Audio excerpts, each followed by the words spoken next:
Good morning. It's my great pleasure after such a fruitful session and coffee break, continue our discussion, our papers. And the first speaker would be Dr. Ekaterini Tsalampouni. Please correct me if I'm wrong. I'm not sure about. She is a professor of New Testament from Aristotle University of Thessaloniki, Greece. Aristotle means a lot for philosophers, so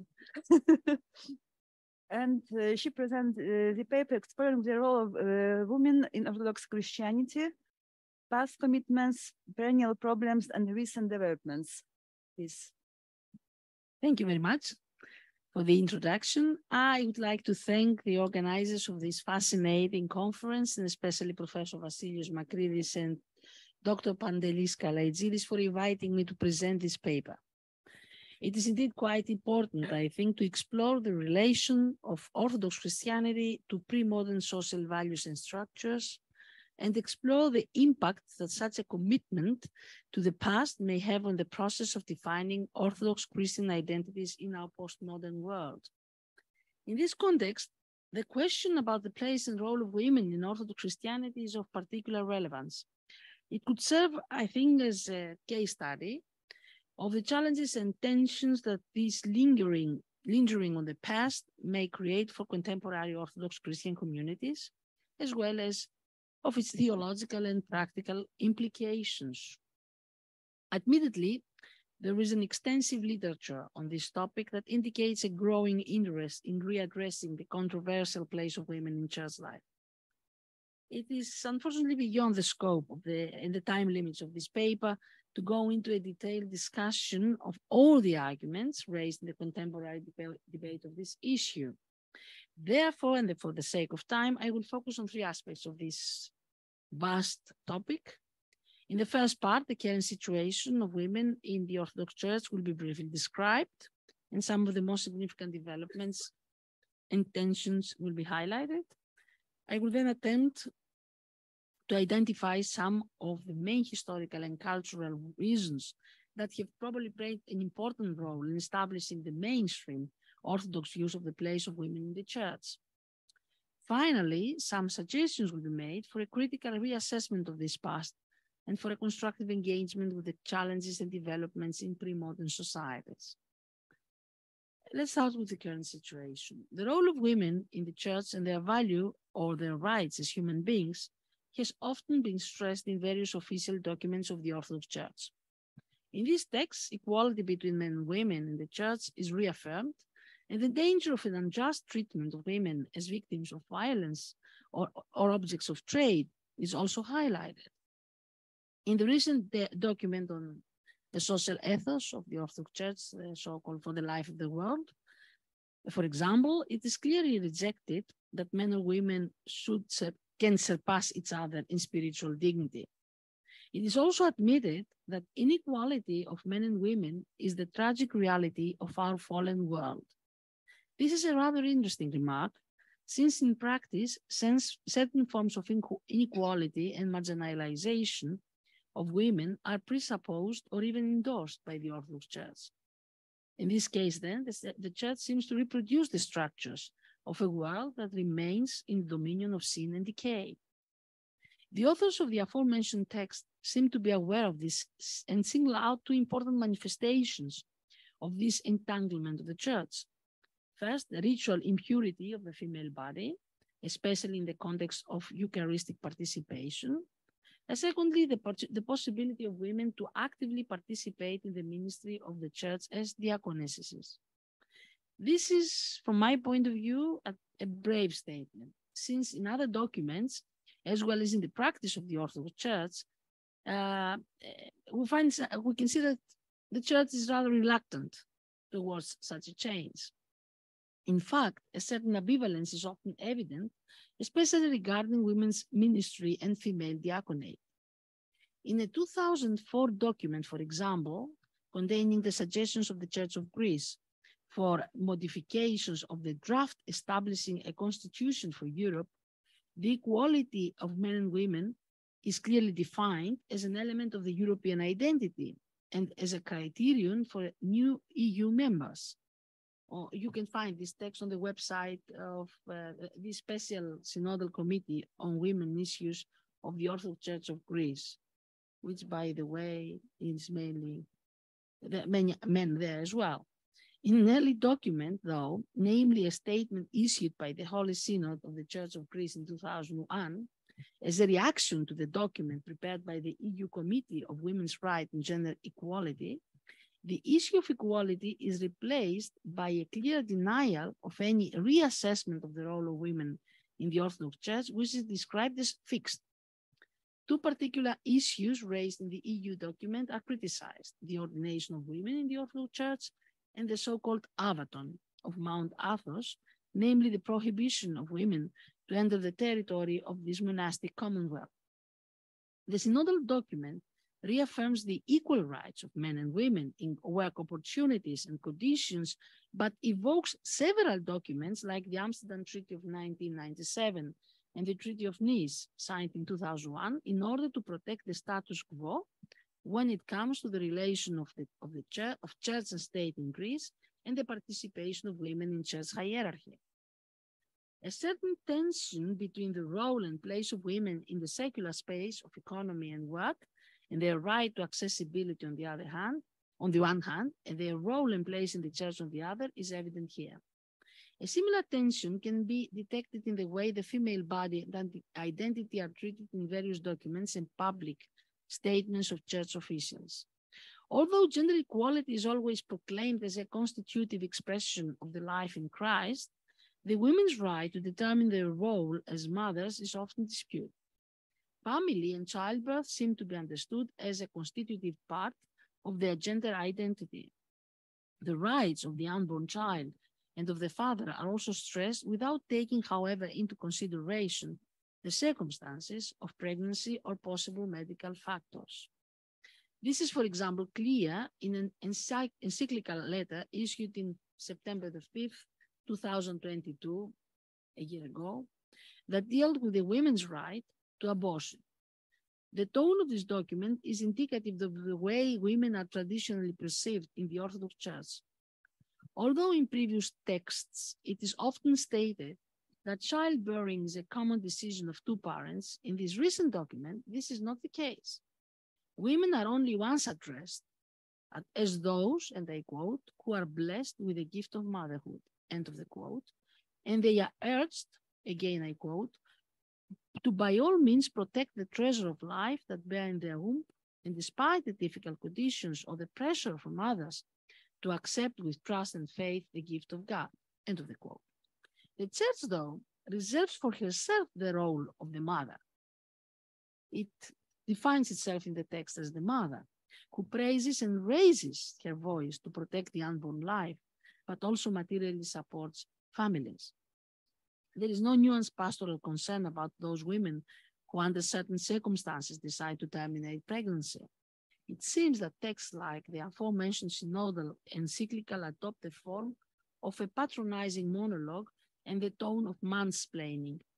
The distance between the celibate male church hierarchy and the reality of violence or even rape experienced by many women is also evident in various semi-official statements of the upper clergy, and we had some examples last year. To be fair, though, it seems that the church is becoming more sensitive to the public reactions to such statements, because we had also, again, a criticism coming from official, let's say, position. Moreover, there are hopeful signs of a change. The text for the social ethos of the church, for example, clearly states the fundamental position of the church against abortion. It proceeds by claiming, and I quote, that the church recognizes, of course, that pregnancies are often terminated as a result of poverty, despair, coercion, or abuse, and it seeks to provide a way of reconciliation for those who have succumbed to those terrible pressures. Inasmuch, however, as the act of abortion is always subjectively a tragedy, one that takes an innocent human life, reconciliation must involve the acknowledgement of this truth before complete repentance. Reconciliation and healing are possible.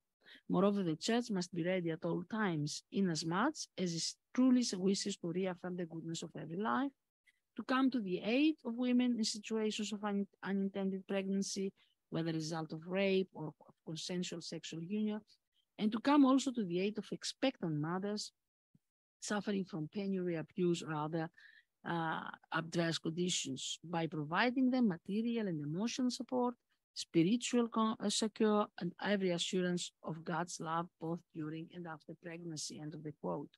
Well, the tone is at least different from the one of the other documents.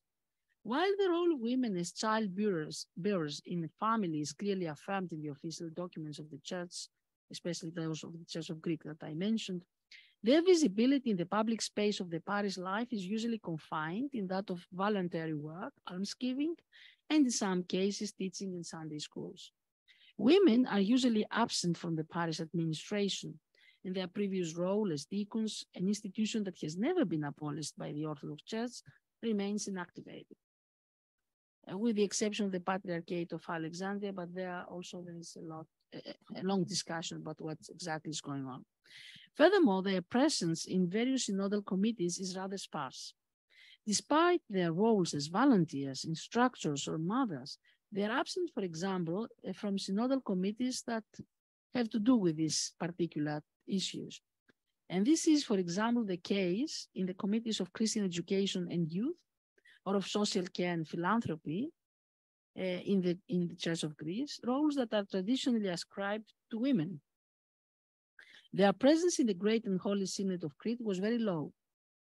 As you know, at least what I could count were 2 from the Ecumenical Patriarchate, 2 from the Church of Albania, and 1 from the Church of the Czech lands and Slovakia. I mean, excuse me? Not delegates, no, of course. No, of course, for sure. Despite the inequality declarations, women still remain the periphery of the public life of the Church. The Church seems to reproduce the pre-modern paradigm of the social sphere distinction. The public one, that was male-dominated, and that of the private house, the oikos, that was reserved for women and underage members of the family. While gender roles are rather fixed in the public and private sphere of the Church, this does not seem to be the case in the world of the academia, and particularly in the field of academic theology. Female visibility is there traceable in 2 ways. First, there is an ongoing theological discussion of women's rights or gender equality, and a positive appreciation of feminist critical studies, at least by a certain group of Orthodox academic scholars. It is not it's not so impressive, but it's there. It's very small, this group, but still there. This is mainly traceable, for example, in the Greek Orthodox Church, whereas it is minimal or absent in other Orthodox churches.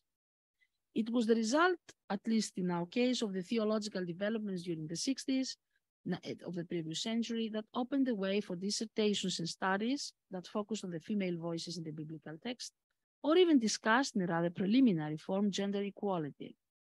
It was certainly a promising sign of a possible shift of paradigm in the Orthodox academic theology that had been male-dominated and adopted pre-modern standards. Due to this original engagement with these questions that was also encouraged by the ecumenical encounters, the issue of women's active participation and ordination was also initially included in the preliminary agenda of the Pan-Orthodox Council, but was eventually abolished during the deliberations that lasted 100 years. Unfortunately, the pioneering research of the 90s did not continue due to many reasons, and most prominently because of the reluctance of Greek faculties of theology to address modern questions and adopt new educational models. Most of the discussion on gender and the female role remained outside the theological faculties and took place in independent theological fora and by many independent theologians, and I know that we have some of them here as well, and I'm really thankful for their work. Second, the percentage of women studying theology is growing, as well as that of theology of religion teachers in secondary education or universities. However, this phenomenon is also not uniform in the Orthodox world. It seems that when the Church is actively involved in the administration of educational units like schools or university faculties, The admittance of women to them, or more significantly, their employment as professors of theology, is controlled and restricted. In most Orthodox theology faculties in the Balkans, but even in the United States, this seems to be the case. Female scholars are usually assigned the teaching of peripheral courses like ancient languages and literature, whereas the core theological courses are reserved for male scholars, often clergymen. On the other end of the spectrum, though, when the educational system is controlled by the state, female participation is larger and more significant, although it still remains rather small. However, in these cases, the process of female integration and career development is influenced by cultural, political, and economic factors beyond church control. Admittedly, even then, most faculties of Orthodox theology remain male-dominated. Manels and conferences, to use the gender-aware terminology of our times, namely panels and conferences inviting exclusively male speakers, are still a common phenomenon that needs to be dealt with. It is certainly not a matter of percentance, and equality should never be abolished in the name of a well-meant but still non-academic tokenism. However, it is important that opportunities are offered to women, especially young, who are capable researchers and have a potential, and at least that the organizers of conferences has this sensitivity to think of women as well as possible speakers and understand the problem, because sometimes it's difficult for them to understand. Although there is a small number of female theologians, both affiliated to university or as independent scholars, it is necessary to explore their visibility in the academia and the church. I'm afraid that their impact is still small. It is necessary to reflect upon it and find ways to strengthen their voices and presence. It is evident from what I described that the church discourse and understanding of gender roles is still defined by cultural concepts and values of its pre-modern past. The questions regarding the reasons that led to this have often been raised. It seems that theological and historical developments in the early Christian communities, and especially the so-called delay of the parousia, led to a gradual compromise of the initial eschatological aspiration and enthusiasm of these communities, as well as to their assimilation to their social environment. Whereas in the first century, the conviction of an imminent coming of the Lord gave space to some forms of egalitarian communal life, at the same time, it did not encourage early Christians to deal thoroughly with issues like slavery, for example, or gender identities. The change of their situation in the second century and the crisis of a second coming of the Lord that did not happen after all led to the adoption of structures and concepts of their environment and to the development of a hierarchy similar to that of the patriarchal Greco-Roman ethos. This interconnection of the family model and the church administration, evident both in the terminology as well as in the patriarchal ideas of power and control by a male head, was further strengthened and institutionalized after the end of persecutions and the affirmation of the church in the new political reality. It seems that the church has never managed to distance herself, or has been actually keen on doing so, from keeping herself apart from this past. And this past, at the very end, gained the status of a normative authority. This development led easily to an uncritical and selective reference to the biblical and patristic past. Figures of this past were elevated to the status of a paradigm that had to be obediently followed and faithfully reproduced. Women are called to imitate other women that come from the biblical past, for example, Virgin Mary for her obedience, Martha for her ministry, and so on, or the past of the church. In recent years, an interesting shift of paradigm regarding the canonization of female saints has taken place. The number of these saints is rather small and all belong in the ascetic milieu. It's the similar trend also in the male, let's say, among male saints of our century, leading usually to, but these women, that's the interesting thing, all of them usually, most of them actually lead a rather unconventional life. For example, Saint Maria Skopchova or Sophia of Klishura or Saint Gavrielia, who has been recently canonized. This probably creates a paradox. The established role of women is that of the mother in the family, but all role models among recently canonized saints do not come from this context. It is an interesting phenomenon that needs to be further explored. There is an important question that needs to be answered, namely how relevant to the lives of modern ordinary Orthodox women these paradigms may be. In general, and due to the rigorism stance often adopted by the majority of the officials of the institutional church, clericalism and male models are being promoted. For the same reason, church hierarchy in Greece has developed a suspicion towards postmodernity, and what is also placed under this umbrella, like, for example, gender identities or women presence in the church structure. This, however, creates a vicious cycle that ultimately leads to the peculiar invisibility of women. They are there, but their presence is often controlled, which leads to their inability to access a wider audience within the church. Despite the marginalized presence of women in the Orthodox Church, there are hopeful signs that there is still room for a change. Church congregations are not immune of challenges from their social environments. Their members are also members of the contemporary societies where women are very active, often climbing to the higher steps of political hierarchy. These societies have already entered the postmodern phase, especially in urban centers, but also in semi-urban areas. The attitude of denial that is often reflected in the discourse of the church actually contributes to widening the gap between the church and the rest of the society. It insists on ignoring the social changes and current anthropological debates. Moreover, it confines theological discourse within pre-modern and often uncritical interpretation of models, thus leading to a dead end. The Orthodox churches have to find a balance in a world that is constantly changing in unforeseen and sometimes terrifying ways. A series of crises in the last years, like those of the economic collapse, the refugee wave, the pandemic, and now all these wars, have accelerated actually significant changes that challenge the traditional social roles and structures, as well as the existing value system of our societies. At the same time, the question of gender identities has moved to the center of our public discourse, thus shattering our naive feeling of security and our positivistic view of human identity. Change is knocking our door. The main question, though, is how this reaction can be constructive and fruitful, how this new challenge can be transformed into a chance for change and spiritual growth in Christ. And in my last part, the last part of my paper, I would like to share some ideas with you. They're open to discussion, of course. Certain developments in contemporary Orthodox theology could provide the necessary set of ideas, I think, would probably encourage a brave leap towards the future. So I think one of them is the growing importance of eschatology as the interpretative lenses of church life, history, and identity. The subtle knot of eschatology, according to George Porowski, is understood as a perspective that encompasses all aspects of life and our self-understanding, especially in relation to the others and the rest of the world. Furthermore, the eschatological thrust can provide a more holistic understanding of history, a new way of evaluating the past and the present, always informed by the eschaton.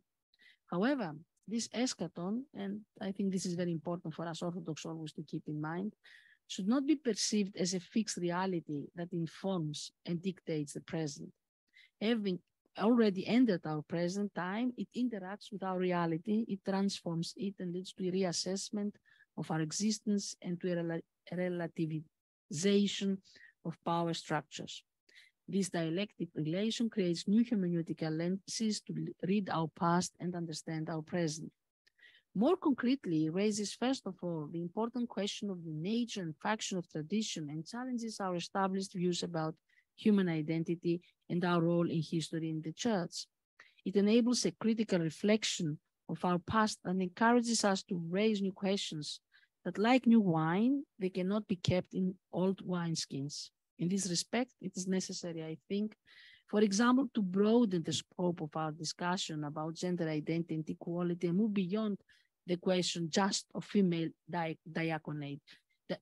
Without abolishing this important desideratum, it is also necessary now to include some other questions, like the question of female body, human sexuality, purity, impurity, or traditional gender roles. Such a perspective cannot retreat an archaeology of our biblical past, or look for solutions only in idealized role models that bear the marks of our uncritical projections and expectations. My second point This process should also engage two important fields of theological reflection, namely personhood theology and Eucharistic theology. It seems, however, that the potential of these two theological perspectives has not been fully explored in matters of gender roles and the female presence in the church. It would therefore be very important to see how the Orthodox understanding of human person can reshape our understanding of these gender and identity dynamics and relations, and what the implications of this new understanding might be towards the conception of an inclusive ecclesiology. It remains an open question that also needs to be addressed, whether this inclusivity could be substantiated and enhanced by a further development of Orthodox Eucharistic theology. In many cases, Eucharist was instrumentalized as a means of separation and identity delineation. It is necessary, though, to focus on its unifying power and ask what the implications of this might be for a reassessment of female and male roles in the church. This reappreciation could lead to inclusive and more egalitarian communities instead of justifying the maintenance of tradition power constructions that presuppose different cultural and political order. I think that pastoral and mission experiences can also introduce some important questions regarding women and their active role in church communities. Third, and finally, it is also necessary that the church remains open and critically receptive of insights that come from similar discussions in the non-ecclesial, even non-Christian realm. Although the church members should never identify themselves with the ways and powers of this world, they still remain part of this world. They should act as its salt and light. This world should not be perceived as a threat, but as an opportunity. It is moreover their living space within which they interact and where they should bear witness, actualize, and foretaste God's kingdom. Interestingly, Jesus used a very unconventional language in order to describe this kingdom and proclaimed that all kinds of discriminations will be abolished, that the first will become the last and the last will become the first. This resetting of the default worldview requires a redefining of the prevalent power relations and gender roles within the church. In this quest, the Orthodox Church can learn a lot by a world beyond herself and its struggles for tolerance, acceptance, respect, and freedom. Titus Patrikios, a significant contemporary poet, very aptly expresses the reality of women in a world constructed by males. I quote, "Women, we describe you as we like, and we get angry when you do not fit in our descriptions," end of the quote. It is probably the time to take notice of the sound of female silence, to create a safe space where they could express and fully develop their identities. Thank you very much.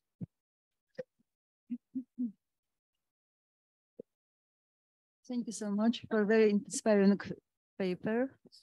And now the next paper will be done by Father Gregory Tucker.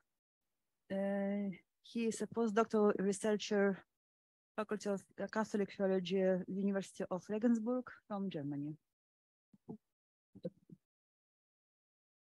I've been invited today to discuss an issue that's often considered quite controversial in Orthodox circles, namely liturgical and ritual reform, specifically in relation to the first sub-theme of our conference, the pre-modern commitments of Orthodoxy. Ultimately, I want to offer some synthetic analysis of this issue, but to arrive at that point, I want to go via a historical route.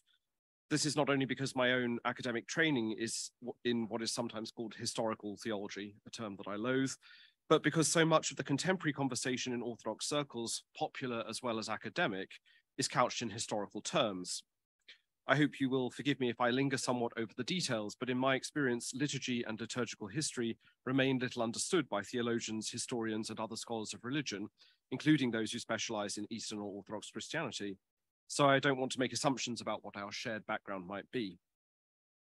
So I'll first introduce the broadest contours of the history of the received Orthodox liturgy with reference to some examples, if not paradigms, of development that have been highlighted in modern scholarship. Then I will offer some remarks on two of these paradigms with a view to underscoring the difficulties involved in analyzing the historical data through the lens of reform. I had hoped in the third part of my paper to consider the relationship between Orthodox thinkers and communities and the so-called liturgical movement, an ecumenical phenomenon of the 20th century and calls for liturgical reform in this period. I've had to largely cut this section of my paper due to time constraints, but I'll try to summarize it. Finally, I will examine how the pre-modern commitments and rhetoric of continuity that characterize current Orthodox discourse and self-understanding may be reconciled both to the historical evidence for change and to current needs, challenges, and theological and pastoral desiderata.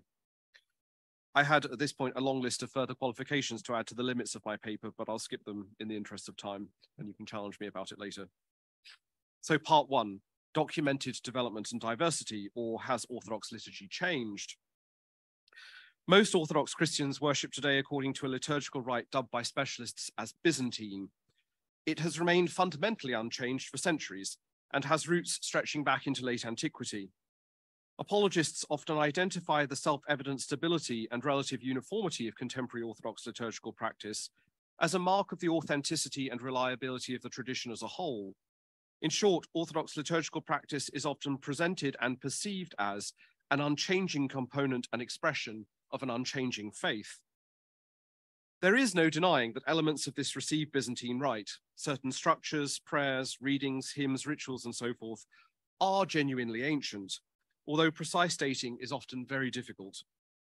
Among these treasures are beloved hymns, such as the 12 Idiomela of Holy Friday, and certain of the resurrection hymns of the Octoikos cycle, which are found in some of the earliest sources we have from Jerusalem, preserved only in Old Georgian. Such pieces were likely composed in the 4th and 5th centuries and thus reach out to the contemporary worshipper from across the ages. It's also clear that the two anaphoras currently in regular use, those attributed to Basil the Great and John Chrysostom, are, at least at their core, very old indeed. In fact, they almost certainly preserve language that predates their purported authors, who are more likely redactors, and certainly not the last. The lectionary system employed in the Orthodox Church today is also of genuine antiquity, and there is good reason to suspect that it was in place centuries before the earliest surviving manuscript witnesses. The retention of such elements over the course of time, whether conscious or not, may certainly be construed as evidence of the celebrated continuity of Orthodox worship, as well as a tendency towards accretion without pruning and a general conservatism, both of which may be predicated of other aspects of Orthodox culture. The verifiable endurance of individual elements and general stability of the received Byzantine rite over recent centuries must, however, be contextualized within the longue durée of Eastern Christian history, which has also witnessed countless changes, both small and great. Orthodox liturgiology as a modern academic discipline can be said to have emerged in 19th century Russia, where figures such as Ivan Mansviatov and Alexei Dmitrievsky took a great interest in manuscript witness to the Byzantine liturgical tradition. Their inquiries almost immediately drew attention to the fact not only that the received rite has been subject to a long history of gradual development, continuing to the present day, but also that there are moments of great disruption in the liturgical history of the ancestral communities of today's Orthodox churches, in which established liturgical traditions were sometimes almost wholly displaced, albeit gradually in most cases. Here, it's worth briefly referring to what might be called the canonical narrative of the development of the Byzantine rite. This largely owes its formulation and popularization to scholars associated with the Pontifical Oriental Institute in Rome, a school which has been if not the center of the study of our liturgical tradition for more than half a century. This canonical narrative was most succinctly articulated by the late Robert Taft in a little book, The Byzantine Rite, A Short History. Despite being already more than 30 years old, this remains one of a very few historical syntheses, and certainly the most influential. Taft himself qualified it with the introductory remark that, quote, much is unknown, a great deal is hypothetical, and an enormous amount of work remains to be done, end quote. But this did little to promote the provisionality of the story, and indeed the subsequent vigorous defense of this narrative by Taft himself and others has only deepened the sense among many that it is objectively true. Research has, of course, continued, and pressure is mounting on the received narrative, so the field may now be on the brink of a paradigm shift. This caveat aside, the canonical narrative tells of a very long development of the received tradition, which can be divided into broad phases, namely a transition in the cathedral and patriarchal churches of Constantinople from use of the city's native liturgy, properly called ecclesiastic, through the synthesis of this with elements drawn directly from Jerusalem and others composed in a Hagiopolite idiom, this phase is usually called Studite, to a new synthesis of this tradition confected on the Holy Mountain in the wake of the Fourth Crusade, called Neo-Sabbaitic, and finally the codification and propagation of a version of this tradition in the printed books, including its subsequent imposition on the Slav churches, which had preserved more ancient practice. In general, it has been conventional to speak of this as a process of monasticization of the liturgy, a topic to which we shall return, but which it is worth noting now has become very controversial, and rightly so in my opinion. Imagining what this process of development actually meant is admittedly difficult, and I cannot offer several seminars worth of sources in summary now to flesh it out. But to put it simply, a worshipper at Vespers in Hagia Sophia in the 14th century, at the end of the convoluted and still poorly understood process that resulted in the Neo-Sabbaitic synthesis, would barely have recognized the same office celebrated there half a millennium earlier. This would, I think, contrast with the experience of a modern Orthodox believer who, were she to travel back to the 17th century and step into a church more or less anywhere in the Orthodox world, but certainly in Asia Minor or the Southern Balkans, would find the worship entirely familiar. Moreover, following the trail of breadcrumbs of the development of our received liturgy takes us back into the era of the so-called undivided church, in which it becomes difficult, if not meaningless, to talk about Orthodox history apart from the history of Christianity more broadly. Here we're confronted not only with quite different liturgical traditions within the regions that are today regarded as Orthodox. This includes, for example, the rites of the patriarchal cities of Antioch, Jerusalem, Alexandria, not to mention their hinterlands, but also with the fact that churches of regions then recognized as fully Orthodox celebrated their liturgy according to totally different rites altogether. For example, Rome and Western Europe, Armenia, Syria.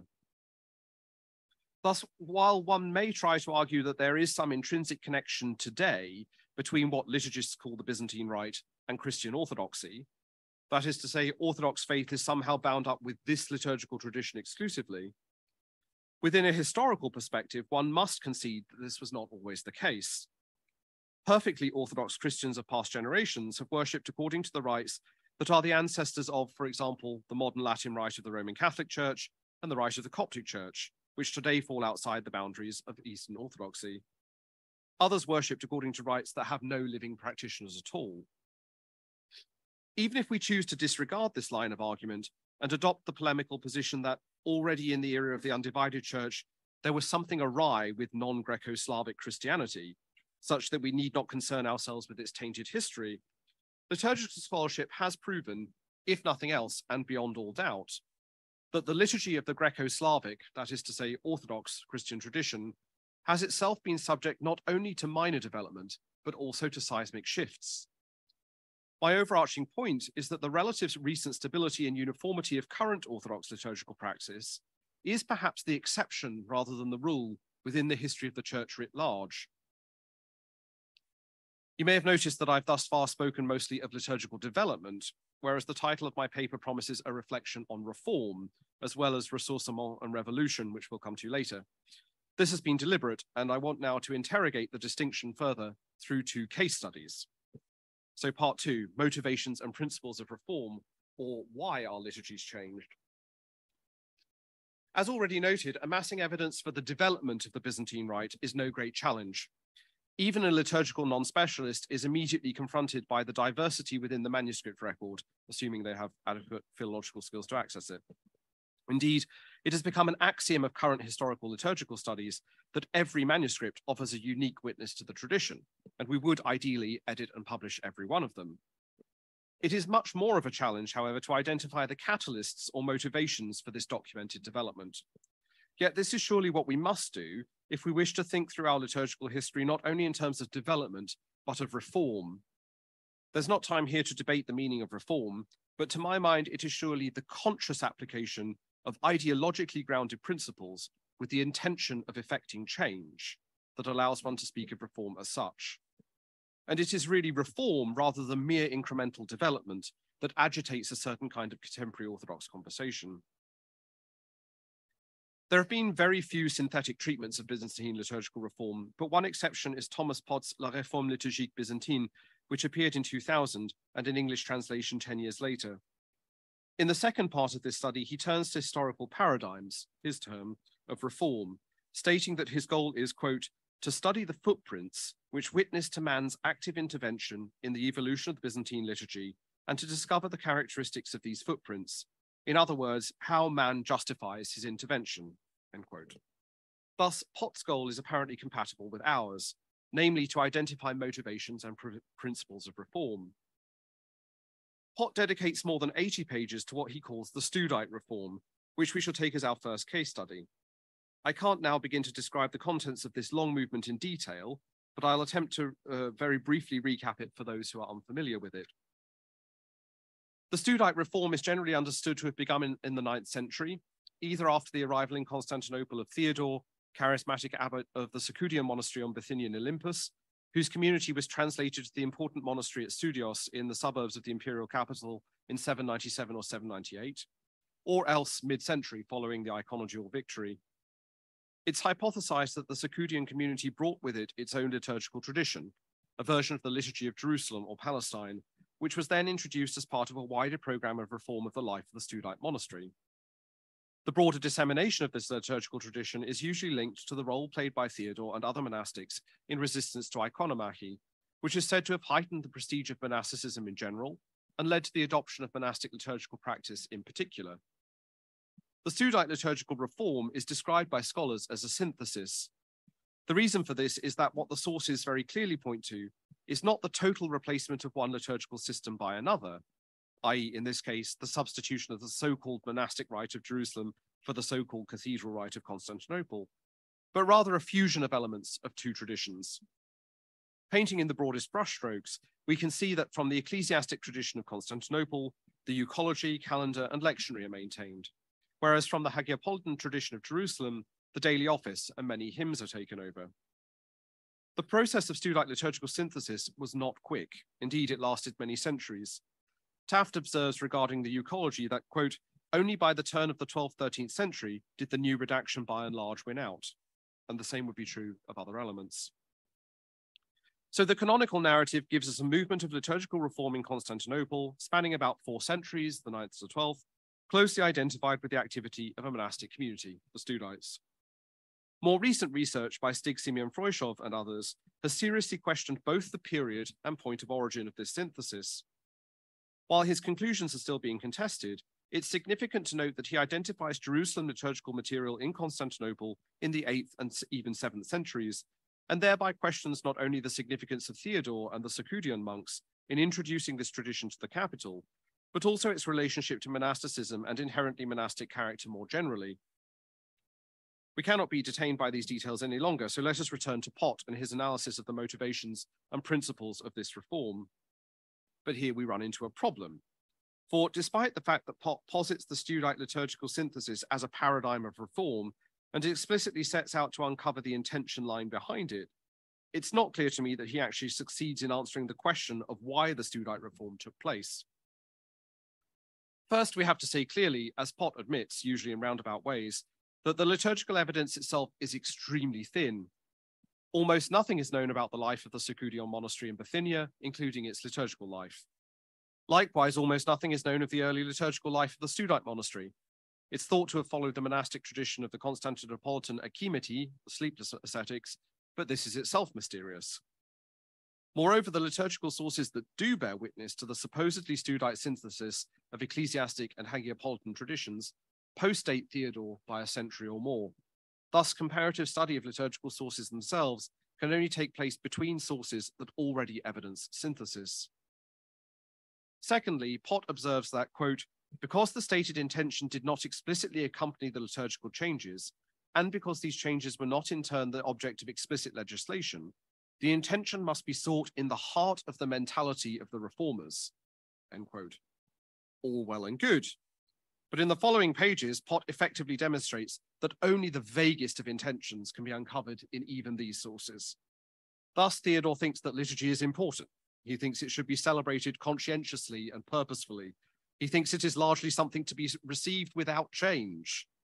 Neither in Theodore nor Pott do I find an articulation of principles that might explain why any particular liturgical development occurred and could be considered as the result of reform, understood as intentional change. In conclusion, Pott returns to the metaphor of organic growth. Quote, the Studite inherited a liturgical movement, and this is how the Studite liturgical reform should be understood. Evolution and growth are givens of tradition, and the intention that promotes them is that which does not oppose this process, end quote. It thus seems to me that Pott in fact understands that the evidence gathered under the heading Studite Liturgical Reform points to a long process of development that, while no doubt bearing particular human fingerprints, more or less deeply impressed at different times, has neither a very clear starting point nor very clear animating principles. In short, while Pott refuses to renounce the term reform in relation to this movement, he shows that it could only be regarded as such in an extremely weak sense. Why, you might ask yourself, have I taken us through what turns out to be evidence for a not reform in search of an answer to the question of why liturgies change? The answer is simple. This movement or era of development, for now I leave open the question of how we should conceptualize and describe it, is nonetheless paradigmatic within the history of liturgy, since it is overwhelmingly the case that we have little to no idea why any of it happened. That it happened, we know, sometimes even when and where it happened first, but why, this remains a mystery. My second example stands in contrast. The 17th century Muscovite liturgical movement, associated above all with the name of Patriarch Nikon, certainly constitutes a reform, as the authoritative study of this subject by Paul Meyendorff showed back in the early 1990s. Again, I offer a short summary of the movement for the benefit of those to whom it is unfamiliar. Nikita Minin, later Patriarch Nikon of Moscow and all Rus, was a major figure in Russian politics in the 17th century. When he ascended the patriarchal throne in the middle of the century, he found himself charged with somewhat radicalizing a modest and until then slow-moving movement for the correction of perceived errors in the liturgical books that was already underway. Encouraged by Tsar Alexis, who dreamed of Muscovy as a new Byzantium, Nikon determined to conform contemporary Russian liturgical practice to contemporary Greek liturgical practice. This included not only extensive corrections to the liturgical books themselves, but also, for example, the adoption of a new way of making the sign of the cross, reducing the number of prostrations at the prayer of St. Ephrem, the use of Greek-style vestments, and a prohibition on icons painted in a Western style. The reforms immediately met with significant resistance, both clerical and popular, and were imposed using increasingly heavy-handed tactics, resulting in a series of schisms that endure to the present day. Unlike for the previous case study, here we have plenty of sources that indicate the motivations and principles for reform. But interestingly, as Meyendorff convincingly showed, they tell two quite different stories. There is an official account preserved in the prayer books themselves, and a modern historical account, which makes better sense out of all the data without being bound by a canonical narrative. The official story is one of mere correction. The grounds for the reform, as articulated in the Nikonian Slushevnik, were that, 1, the Russian Church should agree in every detail, including liturgical practice, with the Greek Church. 2, the reforms had been sanctioned by the bishops of both the Russian and Greek churches. And 3, the current Russian books had been compared with ancient Slavic and Greek manuscripts and were to be corrected to accord with them. Thus, the Nikonian argument for reform was that there should be uniformity of practice among the Orthodox, that this could be effectively legislated from the top down, and that there should be a return to ancient practice, or at least antiquity is a good argument for doing something. In fact, none of this was straightforwardly the case, or as Meyendorff tactfully put it, this account was, quote, totally inaccurate. If there was a requirement for uniformity between Greek and Russian practice, it was not being demanded by the Greeks, or indeed most of the Russians. The Russian Synod only reluctantly consented to the reform under considerable pressure, and the reform was already underway before ancient sources were consulted, and had they been consulted carefully, it would have become apparent that Russian practice was closer to them than contemporary Greek practice. Indeed, it is demonstrably the case that the source of the reformed Russian books was the Greek Apologian of 1602, printed in Venice. Meyendorff clearly concludes that the Nikonian reform, quote, can in no way be considered a correction. Rather, he says, the reform was nothing but the uncritical transposition of current Greek practice onto Russian soil. But this, he adds immediately, was its very intent. Meyendorff posits that behind the official ecclesiastical rhetoric of a return to ancient universal practice was the politically motivated desire of Tsar Alexis to correct a new form, a form of narrow triumphalist nationalism among the Russians, in which they, quote, identified the universal church with the Russian church and suspected the orthodoxy of all others. The Tsar, he suggested, adopted this approach, for he was well aware that his countrymen identified the faith with liturgical minutiae. So the example of the Nikonian reforms is useful to us in at least two ways. First, it reveals the kind of rhetoric that was thought to be persuasive, or at least plausible, in justifying reform, namely a return to uniformity and antiquity with hierarchical sanction. Second, it reveals that such rhetoric could bear little relationship to historically recoverable reality, in which pastoral needs, theological imperatives, and the internal logic of liturgy fell under the shadow of political concerns. Indeed, as Meyendorff notes, quote, from a strictly liturgical perspective, there was certainly no pressing need to bring Russian practice in line with Greek. Ironically, Nikon displaced received Russian practice that was in fact conservative and closer to ancient Greek practice with the early modern Greek printed tradition, which, as current research is showing, likely corresponds to provincial Byzantine usage and was propagated not by ecclesiastical authority, but through the private enterprise of Greeks living in Venice. To very briefly sum up this section on pre-modern motivations and principles of reform, or to address the question, why are liturgies changed, we might answer, mostly we don't know, and politics. Section 3, Orthodoxy and the Liturgical Movement, Modern Calls for Reform. This is the part of my paper that I've had to shorten. In short, what I wanted to say is that in the more recent past, something new has emerged in the Orthodox context, namely both an awareness of the genuine complexity of the historical development of the liturgy, and, at least in some quarters, a dissatisfaction with the received tradition, or at least attitudes towards it, and its actualization in church life. In his 1959 doctoral dissertation written at Saint-Serge in Paris, published in English a few years later as Introduction to Liturgical Theology, Alexander Schmemann spoke of just such a profound liturgical crisis. He wrote rather scathingly of a liturgism within the church, and referred to, quote, many rather alarming faults and defects of contemporary liturgical practice that make us doubt the complete liturgical soundness of orthodoxy. Although much has been written and done in the name of Father Schmemann, for him, the real crisis was the fact that the liturgy, quote, had become for the faithful an object of love, indeed almost the sole content of church life. He argued that the church had become a cultic society dedicated to the preservation of rites that no longer expressed and transformed the church, but rather constituted an isolated, sacred something in the midst of the secular that otherwise wholly enveloped the faithful. Schmemann is arguably the father of much modern Orthodox liturgical theology, although we must admit the existence of other quite different strands of thinking grounded in and about the liturgy. It seems to be that by no means did he advocate a liturgical revolution in response to the crisis he perceived, though he did call for, and indeed himself undertake, a searching examination of the meaning of liturgy and its constitutive and transformative role within the life of the church, and he proposed and enacted various relatively mild reforms, use of the vernacular, praying of presidential prayers aloud in their entirety, a lightening of the liturgical space, abridgment of the offices and parish contexts, so forth. Of course, other movements of liturgical revision, more or less radical, also emerged in the 20th century in Orthodox contexts. One thinks, for example, of the efforts of Ioannis Foundoulis in Greece, or the communities of Newskeet in the USA. These and other examples have been considered in another rare synthetic study, Nicholas Denishenko's Liturgical Reform after Vatican II. In many of these movements, one does see something much more like reform as defined earlier, and often reform based explicitly on a claim to ressourcement. Indeed, in a certain sense, Father Schmemann seems to have idealized a late imperial phase and understanding of the Constantinopolitan liturgy, as did the communities of Newskeet, and Foundoulis also reached back to retrieve lost liturgies. Here we see dissatisfaction with the received tradition expressed in terms of historical theological liturgical principles, resulting in solutions that involve significant change to received practice. This really is quite different from what we can detect in pre-modernity, although ironically, it's more like what the Niconian reform claimed to do, although with perhaps less of an eye towards uniformity of practice.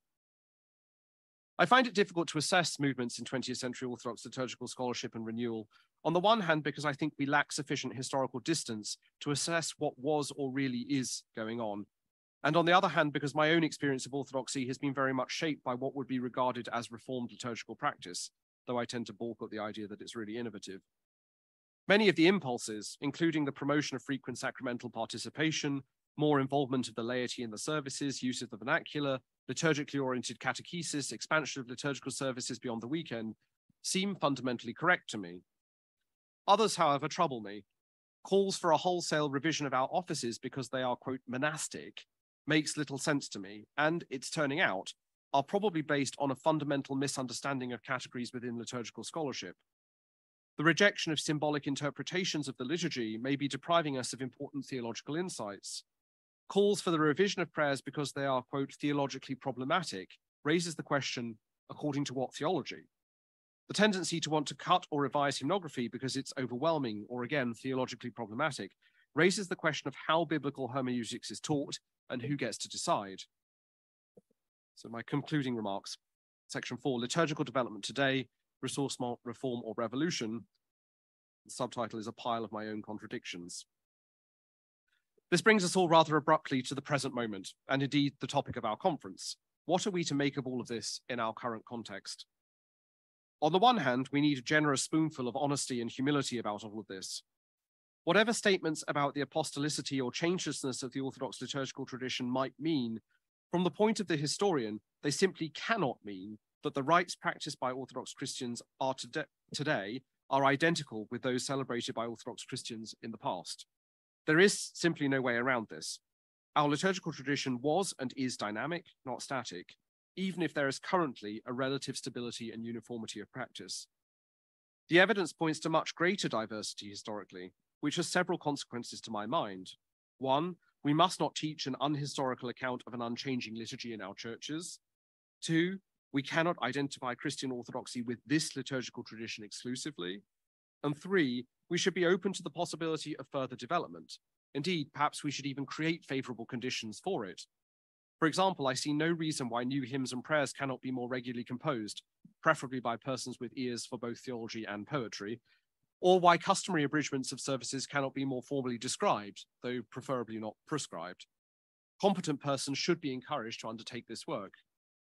On the other hand, it does not seem to me that the consequence of omitting a long, ongoing history of liturgical development is that there is no deep continuity to the tradition, nor that we must be open to any and every proposal for change, or indeed revival of defunct traditions.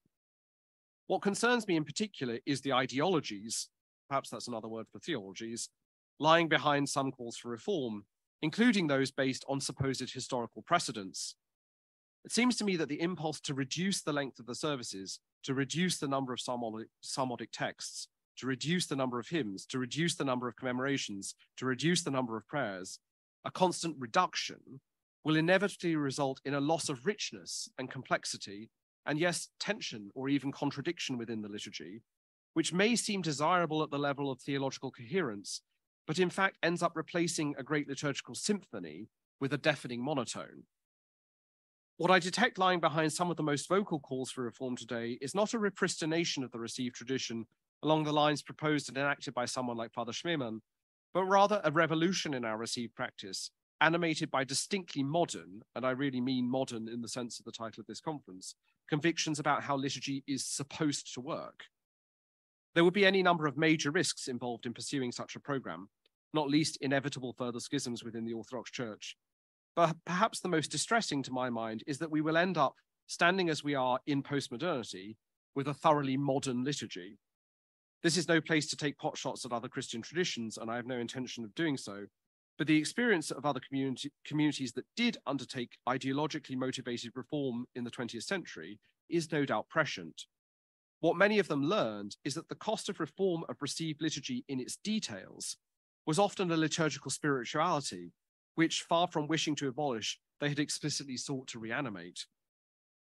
I do earnestly believe that the Church must be open to continuous liturgical development, that it should encourage creativity and diversity, active participation and comprehension, liturgically informed catechesis, and an integration of liturgy and life. But with respect to programmatic reform, great caution is in order. Postmodernity recognizes complexity and contradiction within meaning-making, the richness of the symbolic universe, invitations into overlapping hermeneutic circles, resonance and dissonance as valuable, even necessary aspects of human existence. It seems to me that our received liturgical tradition offers a great deal of this, and we would do well to handle it with gratitude and reverence. It was really a very comprehensible introduction into liturgical development. Thank you so much. And now I invite the third speaker, the last one in this session, Dr. Lidiya Lozova. Lidiya is a postdoctoral researcher from the University of Exeter, United Kingdom, and she was also researcher and publishing association Spirit and Letter publishing house in Kyiv. Sorry, I forgot to announce the title of the paper: Pre-Modern, Anti-Modern, and Pro-Modern: The Ethos of Icons in Ukraine and Russia Today. Thank you, everyone. It's a great pleasure for me to be here with you for the fourth time this year for me.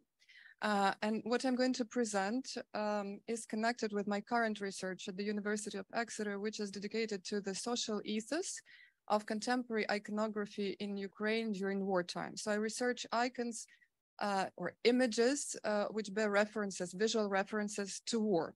And what I'm going to tell you today is the fruit of my reflections on the question that I'm usually asked after I present my papers.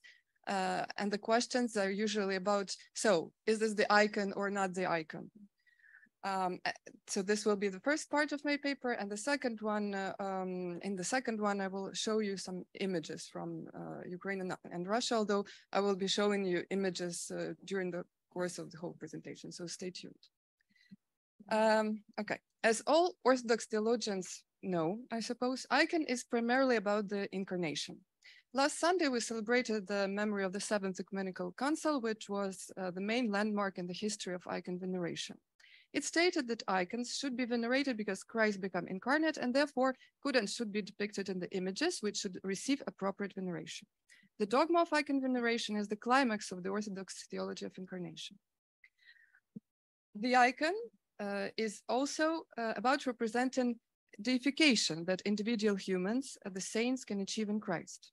In the classical definition of Leonid Uspensky, quote, the icon doesn't represent divinity, rather, it indicates the human participation in the divine life. The incarnation of Christ and the responsive theosis of humans are the key theological message that the icon is called to convey. The question, though, of how incarnation and theosis can and should be rendered in the icon has been fundamental for iconography through the ages, both in terms of the content and the style of particular icons. How much of the divine and how much of the human can and should the iconographer show? And you see how different those two icons are. And what are the means to render each of those qualities and the balance between them? And another very important question.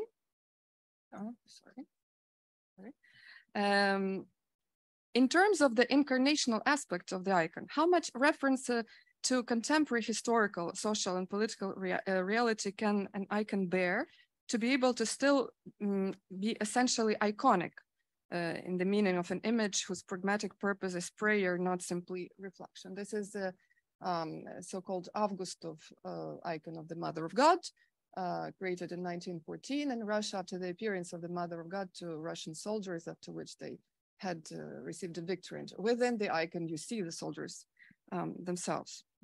And moreover, within modernity, how much dialogue with modern art can an icon afford? This is an image from the Polish church made by Jerzy Nowosielski, an iconographer, both Polish and Ukrainian, who worked both for Greek Catholic and Orthodox churches. In the Orthodox world today, the icon is most usually presented and explained through the contrast with Western painting and the modern secular world. So if you Google like iconography and see the films, the narrative would be like that. The modern world and the Western painting are too humanistic, too individualistic, secular, and changeable. The icon, on the contrary, turns the viewer towards God, doesn't represent an individual's but a collective vision of the church, and supposedly stays the same through the ages of church history from the time when evangelist Luke painted the first icon. The truth is, however, that through the centuries, the icon has changed a lot in terms of both content and style. And the changes were not disconnected, moreover, from concrete historic circumstances that found their way to the icon. Let's take, for example, the most essential aspect of the icon, the incarnation. In pre-iconoclastic Byzantine icons, which you see here, the incarnation was represented as rather a dogmatic formula. You see a hieratic image of the Virgin and Christ child represented together as one form, without any emotional aspect of the mother and child relationship between them. And the path along which Virgin Mary, oh, sorry, this is not good. And the path along which Virgin Mary became the mother of God and acquired motherly qualities, affection, tender embrace, eye contact with her son, something like what you see here, took time. It was a gradual process. Both earlier hieratic and later more affectionate images were meant to witness incomprehensible Christological and Marian mysteries. However, if the earlier ones showed external evidence of them, of the incarnation, first of all, the later icons enabled the viewer to experience the incarnation not only intellectually, but also emotionally through an engagement with the inner life of the Virgin. Moreover, even the earlier types of Hodegetri, of Nicopi Episcopsis, especially Hodegetri, became emotional as well. Last time as I was here, as a part of the Ukrainian group, we visited Kastoria, and in the Museum of Kastoria, there was this icon of Hodegetri, which is quite emotional. I mean, it is very different from this, her face expression. And all those tenderness or Eleusa type of icons, as they sometimes are called, they have a reference to passion, to Christ's passion, to the proleptic future suffering. In later Byzantine iconography of mother and child, the close relationship between Christ anticipated death on the cross, as in this Pelagonitis icon, where you see the image of a child whose posture is twisted like that of Christ in the icons of the deposition from the cross. And the human and the Virgin's human love and pain were theologically understood as a means on the way to human salvation. And by the way, that's a comment, it was not immediately that the Mother of God in the icons received a full permission to mourn, as also a part of humanity. For a long time, the representation of mourning in the icons was not allowed in order not to contradict the reality of life in the light of resurrection for Christians. And in this later lamentation of Christ, you see a lot of mourning. Virgin Mary is mourning, women are mourning, even angels are mourning. The change I described was not only governed by artistic or liturgical processes, although of course it was connected to the changes in hymnography which happened earlier. This change was also related to Byzantine history. Hodegetria, Nicopi, Episcopsis icons developed as the empire was still an ambitious project. Moreover, they were associated with God's blessing for the power of the empire, including military connotations, both defense and aggression, because, well, it's a disputed question which of these icons would be taken to military campaigns, but they were taken to military campaigns. Meanwhile, the later, more affectionate tenderness icons became especially popular in the time of the decline of the empire, like that of Pelagonitis, those that had references to passion, pain. Finally, after the fall of Constantinople, the Virgin of the Passion, this is how this icon is called, later known in the West as Our Lady of Perpetual Help, became the most popular icon in the Orthodox world, which was no longer imperial. In it, two angels hovering on the left and right above the troubled mother and child hold the instruments of Christ's future passion, preparing both the mother and the child for their destiny. As Matthew Milliner, an author of a book dedicated to this icon, The Mother of the Lamb, the History of a Global Icon, points out, the Mary in this icon, who experienced the transformation over centuries from residual warrior goddess to suffering mother, didn't save the empire from destruction. Instead, she taught the empire how to be gracefully destroyed and to transcend that destruction as well. Thus, the understanding of the incarnation in the icon, which itself is a witness of incarnation, was not unchangeable even in Byzantium, the motherland of icons. Moreover, the later means of representing the incarnation would be inappropriate for earlier periods. So people viewing this, people from pre-iconoclastic period, we don't know what reaction they would have to later icons that appeared like in the 13th century, existed in the 13th, 14th century and later. And this process of change was of course continuing in post-Byzantine period, in which the earthly world would enter into dialogue with the sacred space of the icon more and more, as we see, for example, in this Ukrainian icon of the crucifixion with Kozak Leontiy Svichka.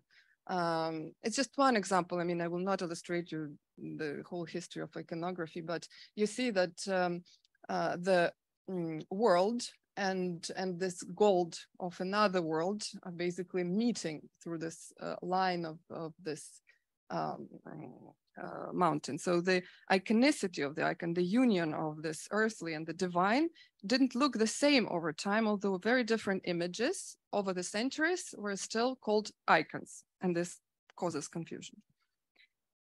Oh, sorry. Oh, okay. How much of the divine and of the human should the icon bear can become a political question when the understanding of the icon becomes rigid and associated with tradition in the past, interpreted as eternal, as unchangeable over time. What is easily observed in the Orthodox world today is that the desire for non-reflexive repetition and reproduction in iconography, be it in case of a church interior or in case of individual icons, is a manifestation of the lack of desire for the acceptance of change in history of iconography in dialogue with the social and even political reality of the time. This lack is mainly caused by the fear of modernity and the activation of defense mechanisms in front of it. Let us look at the two icons presented by two communities to the Cathedral of Our Lady in Paris, Notre Dame de Paris. One is the replica of the famous Vladimir, Mother of God, which is actually a Constantinopolitan icon, which used to be in Kyiv and later taken to Vladimir by Prince Andrei Bogolyubsky, basically stolen. And another one is the Mother of God with praise, Old Testament prophets, with Old Testament prophets by a contemporary Ukrainian iconographer from Lviv, Lyuba Yatsky.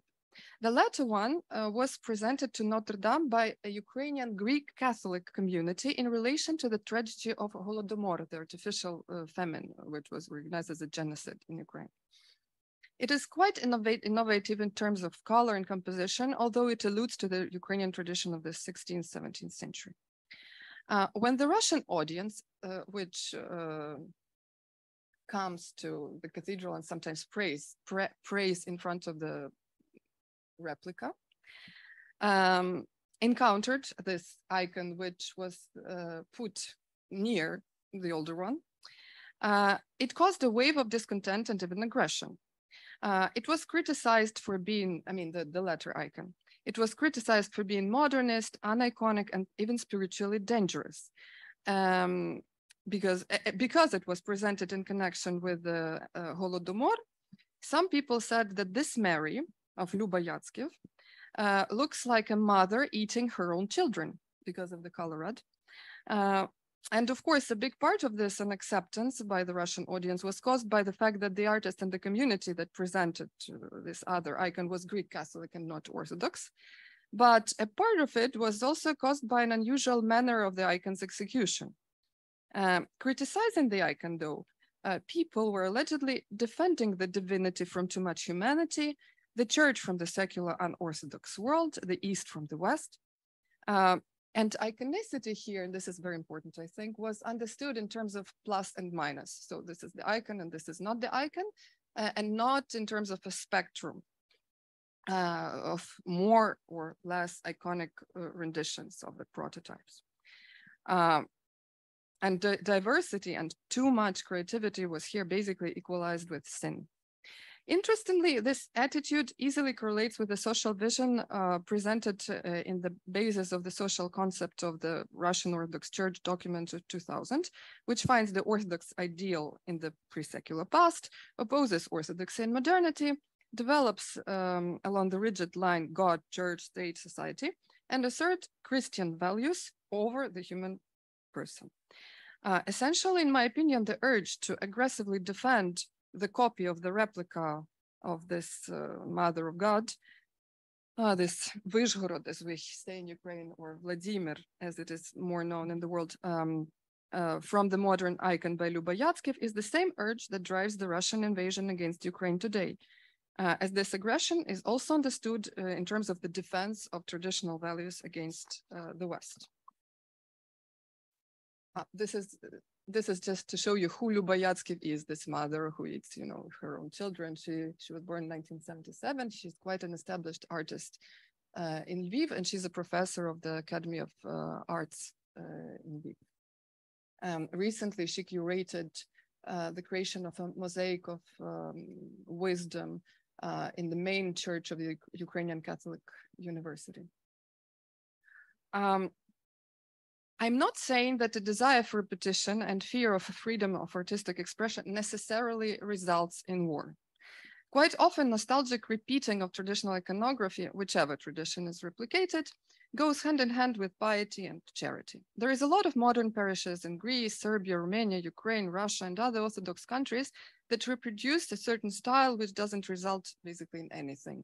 For example, here you see St. Michael's Cathedral in Kyiv, Ukraine, which was destroyed by the communists in 1930s and reconstructed in the 1990s. Externally, it was reconstructed in the Ukrainian Baroque style, and internally, there are a part in the middle, in the medieval kind of old Druze style, then a part in the Baroque style, and another part in the 19th century style.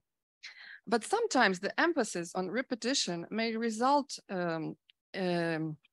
in a real danger, as in the postmodern time, behind the slogan of the authentic and centuries-old Orthodox tradition, one can hide basically anything, including something very modern and violent, like war, like in the case of the main icon of Christ's face not made by human hands, or Mendelian, in the main Russian Armed Forces Cathedral of Resurrection in Moscow.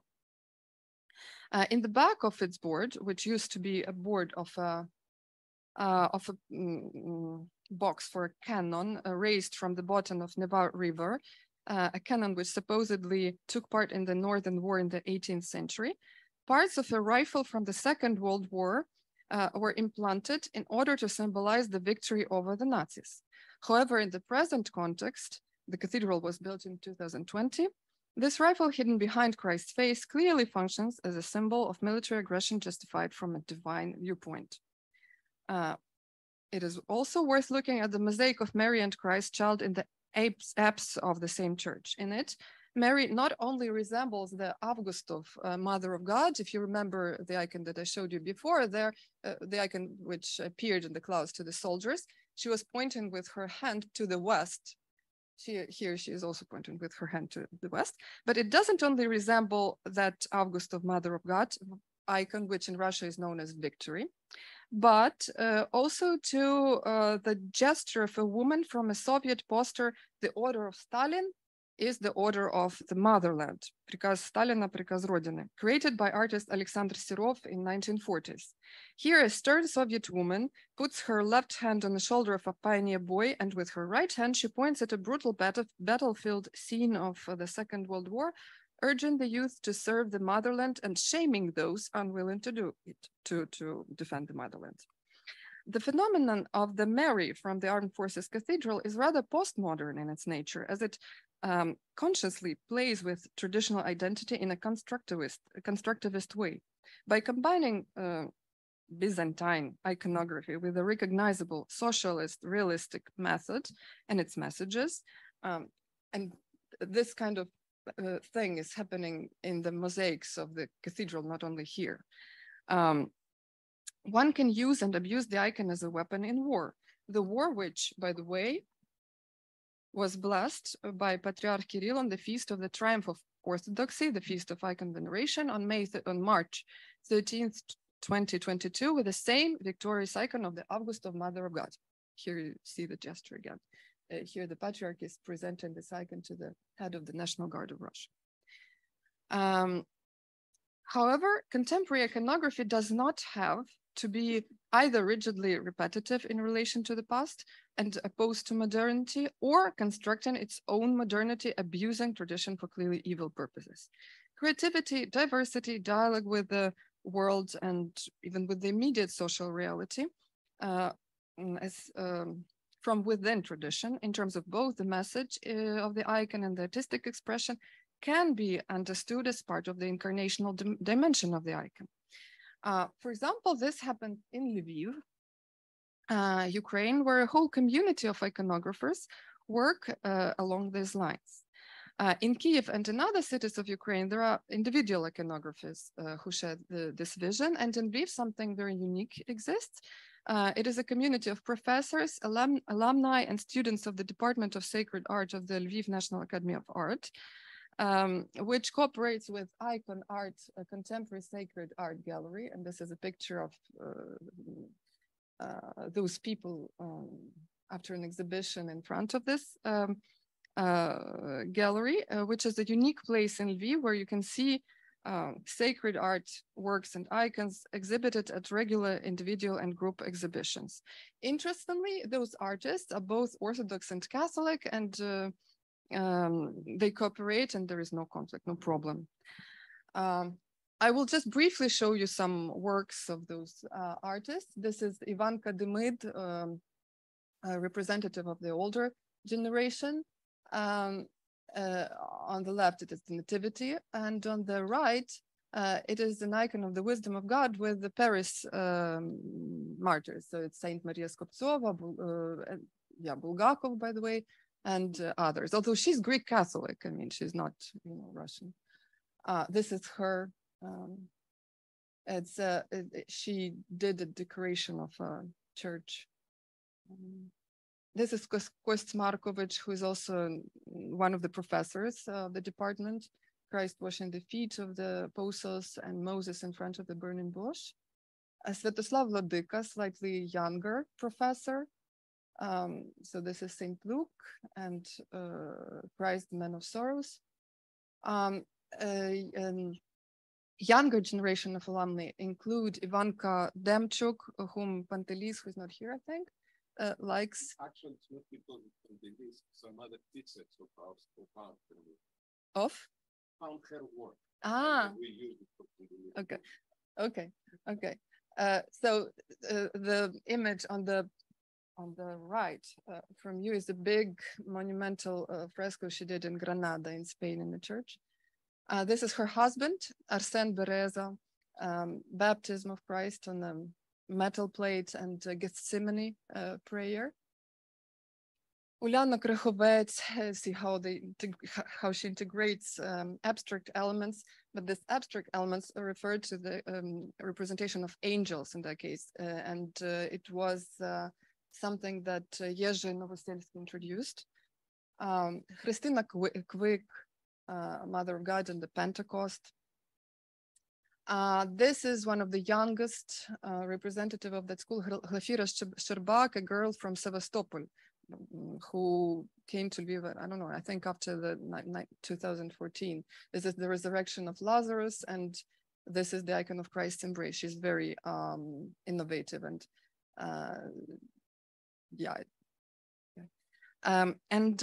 those iconographers who show openness towards the world in general are also creative when dealing with the topic of the war. And this is the subject of my research. I think most of the people here heard of the icons on ammo boxes project by Kyiv iconographers Alexander Klemenko. This is Alexander Klemenko here, and his wife Sofia Atlantova. The project began in 2014 when Klemenko visited a Ukrainian battalion in Donbass He was astonished by how much the boards of Soviet-era ammunition boxes that house cartridges for rifles resembled icon boards, and upon returning to Kyiv, he painted the first icon of the Mother of God in the Byzantine style on such a board. And since then, many such icons by them have been exhibited all over the world. At first, they bore witness to the war in Eastern Ukraine, and since February 2022, they testified to the full-scale Russian aggression. This is the so-called Mariupol deesis, created after the Mariupol tragedy in June 2022. And the money from the sale of these icons is donated to a mobile volunteer hospital, which since 2014 has saved lives of thousands of injured Ukrainians. This is just one of the projects of this kind. Another one, a similar project, is Icon Saves Lives Ukraine. This is a project by 20, I think, Lviv artists, initiated by Icon Art Gallery. Also, icons made on crates from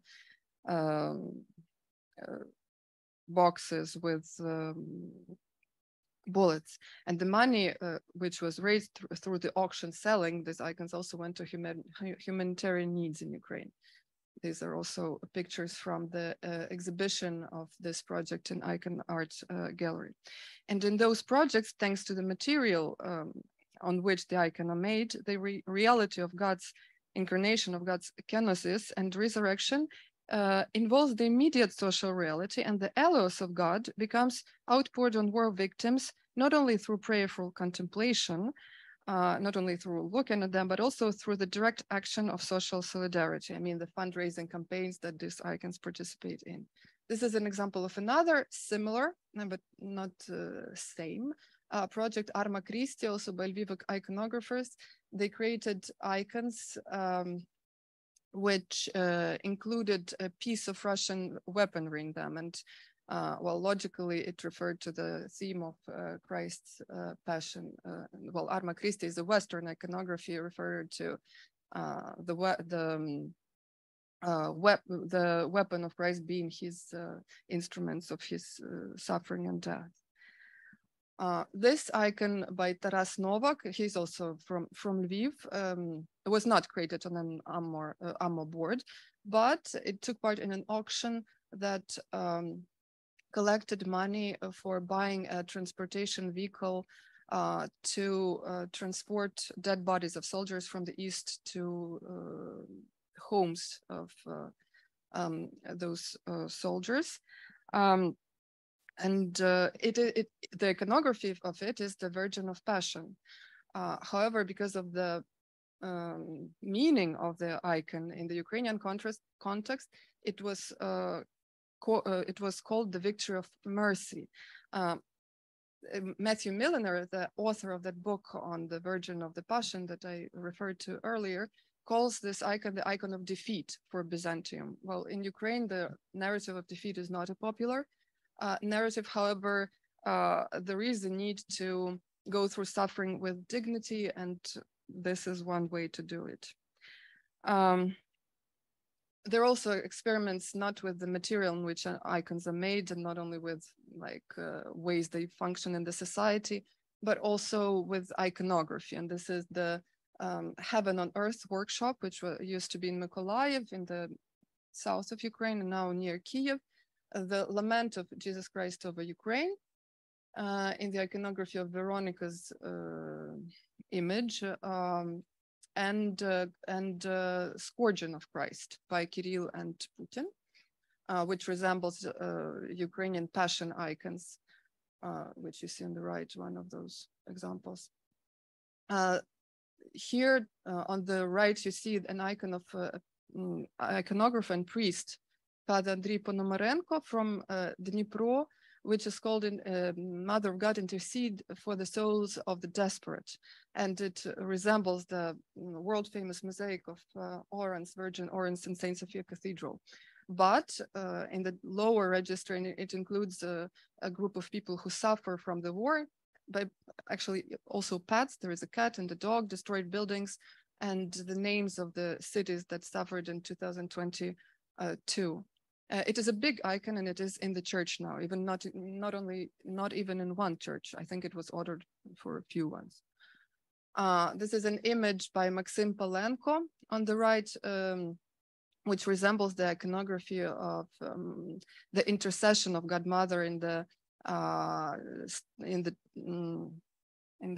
variant of Madonna della Misericordia, the Western iconography of intercession, which has under her veil not the rulers and clergy, but the soldiers of Azov battalion in the east. And this is the same Ivanka Demit, whom I showed you before, her icon of God Mother called Mariupol God Mother, which instead of Miter Teu words says Mista nema, amore zostalas, which can be translated as the city is gone, but the love remains. The city is gone, meaning the city of Mary, and sorry, not the love remains, the sea remains, and the sea of Azov. It's a play of words, and again, it has a lot of reference to suffering and passion. And this is an extreme image, and I don't call this an icon, but just to show you how things are felt, untitled. Also, this was one of the first images, I mean, on the left that appeared, I think, maybe in March or April it says, of 2022, with an explosion instead of Christ child in Mary's womb. This is St. George iconography, which is very popular in Ukraine now. It has connotations to victory, and on the left is then a Last Judgment representation from Meteora, which we will probably see on Sunday in the Saint Stephanos, church. Katerina Kasyanenko, her image from the Victory series. Again, this is not I'm not saying that this is an icon. I'm just saying how iconography is used in Ukraine now. This is another image from that series, which refers to the motif of angels folding or unfolding the sky. And it should be said that, sorry, I stopped reading the text, that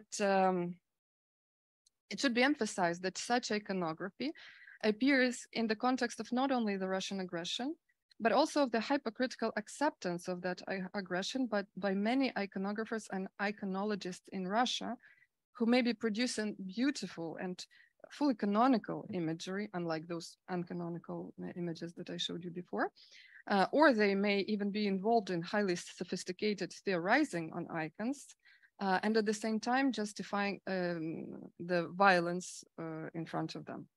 In this context, a lack of theological, so why I'm showing you this is the image by Danilo Movchan on the right, which is called the Russian iconostasis. So this is how the, Russian spirituality is very often perceived in Ukraine now. And in this context, a lack of theological sophistication and an emphasis on the immediate reality and needs in the icon may paradoxically be saying more truth about the gospel ideal than the discussion of theologically complex Byzantine iconography. As Alexei Chekal, this is the guy on the left, who was the calligrapher of this icon of the protection of refugees, which was created like a month ago, put it, the message of this icon of the protection of refugees is simple and straightforward, and I quote him: "In church art, we have had enough of serious and super professional artistic schemes. Kindness and joy are sometimes lacking in icons made according to the canons of the seventh water on the wine, which follow the general lines of sacred nonsense instead of protecting and crying over the offended, the weak, and those fleeing from Herod and rejoicing in victories over evil. If you look at the icon we created," he says, "you will not see sadness and asceticism in your mind, but a cheerful, bright, and prayerful smile and tears.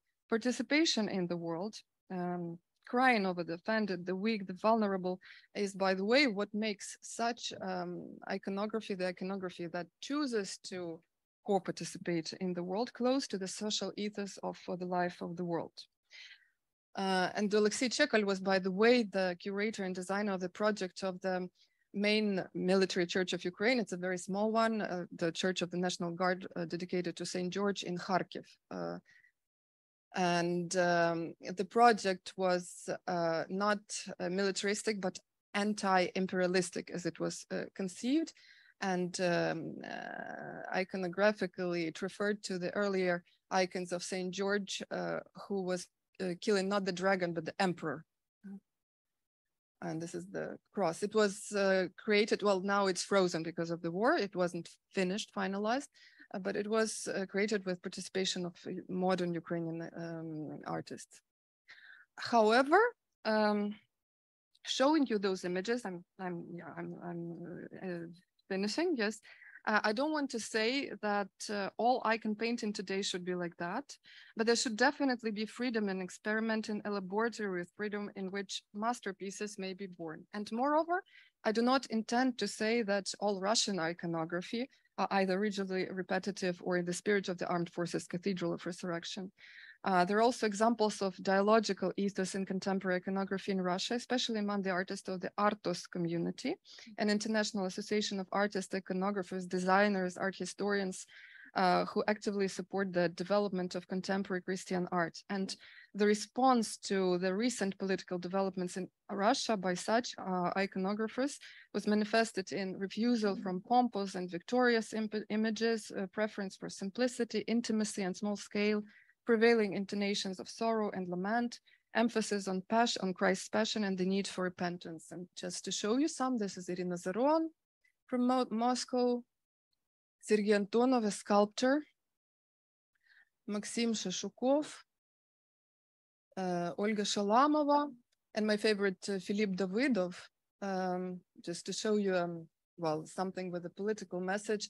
When Yuri Dmitriev, the director of Memorial, was arrested, he produced the icon of Christ in prison, putting literally the, what do you call the barns? Yes, barns in front of Christ. And this is another icon he created of Saint Vladimir, Volodymyr, who the baptizer of Rus, where he said, I mainly wanted to stress the significance of the cross and not the significance of the ruler. The circle in his left hand is made to indicate the official status of his kingship, but I made it less significant as I wanted to promote the role of him being the king who baptized his country, Kyiv Rus. If only he knew what is done in his name in our days. And this is the image of Mariupol, Mother of God, produced by an anonymous iconographer from Moscow. It's a woman who didn't want to be, yeah. So what I wanted to say is there are different things both in Ukraine and in Russia. No, thank you. I don't want to take more time. Thank you. Thank you so much. It was really very interesting. And I could briefly summarize this session as an evolution about the role of women in the church through the course of history, about the evolution of liturgical development, and about the evolution of iconography. And now we have 15 minutes for questions. Please, yeah, please. Listen. More? Okay. Fine. Okay. Do you hear me? Okay. I have a question for Ekaterini. You approached, among other things, in also the abortion problematic. I think, and maybe you give me an idea. I think the Orthodox Church, because of its theology, cannot have another attitude towards abortion other than she already has, because her theology and Christology does not permit it. And so, I mean, how can they be more open to the idea of abortion if they consider already the embryo a human person, which is murdered during the termination of pregnancy? And this leads me to the second question, because you said we should approach new theological fields of reflection women's role in the Orthodoxy. You suggested the ecclesiological discourse, which is indeed an important one. But I also mentioned the Christological discourse, because the situation of women in the Orthodoxy is connected to the Christological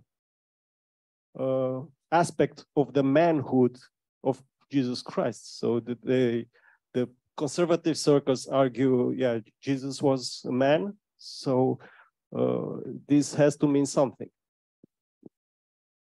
Yeah, thank you very much.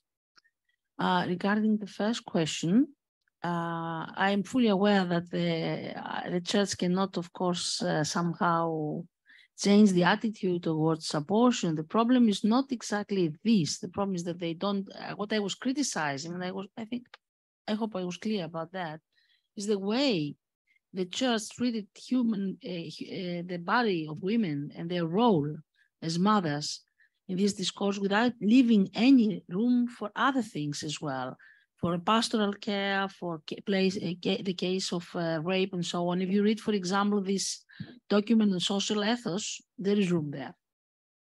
So I'm not saying that things can change from one moment to the other, but I think that we have to readdress some things and see them from a different perspective. And that was my point of view. I think it's too early for the church to discuss probably a more open attitude towards abortion. I'm not so sure our other churches would be so willing to do so and say it's no problem. I'm not sure about that.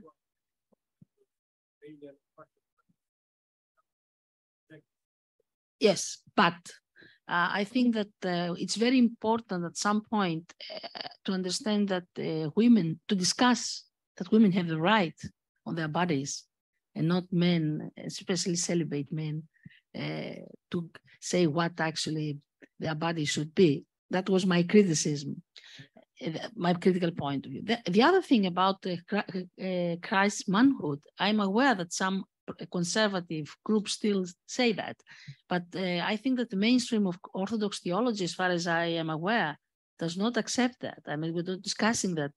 I'm not sure what happens.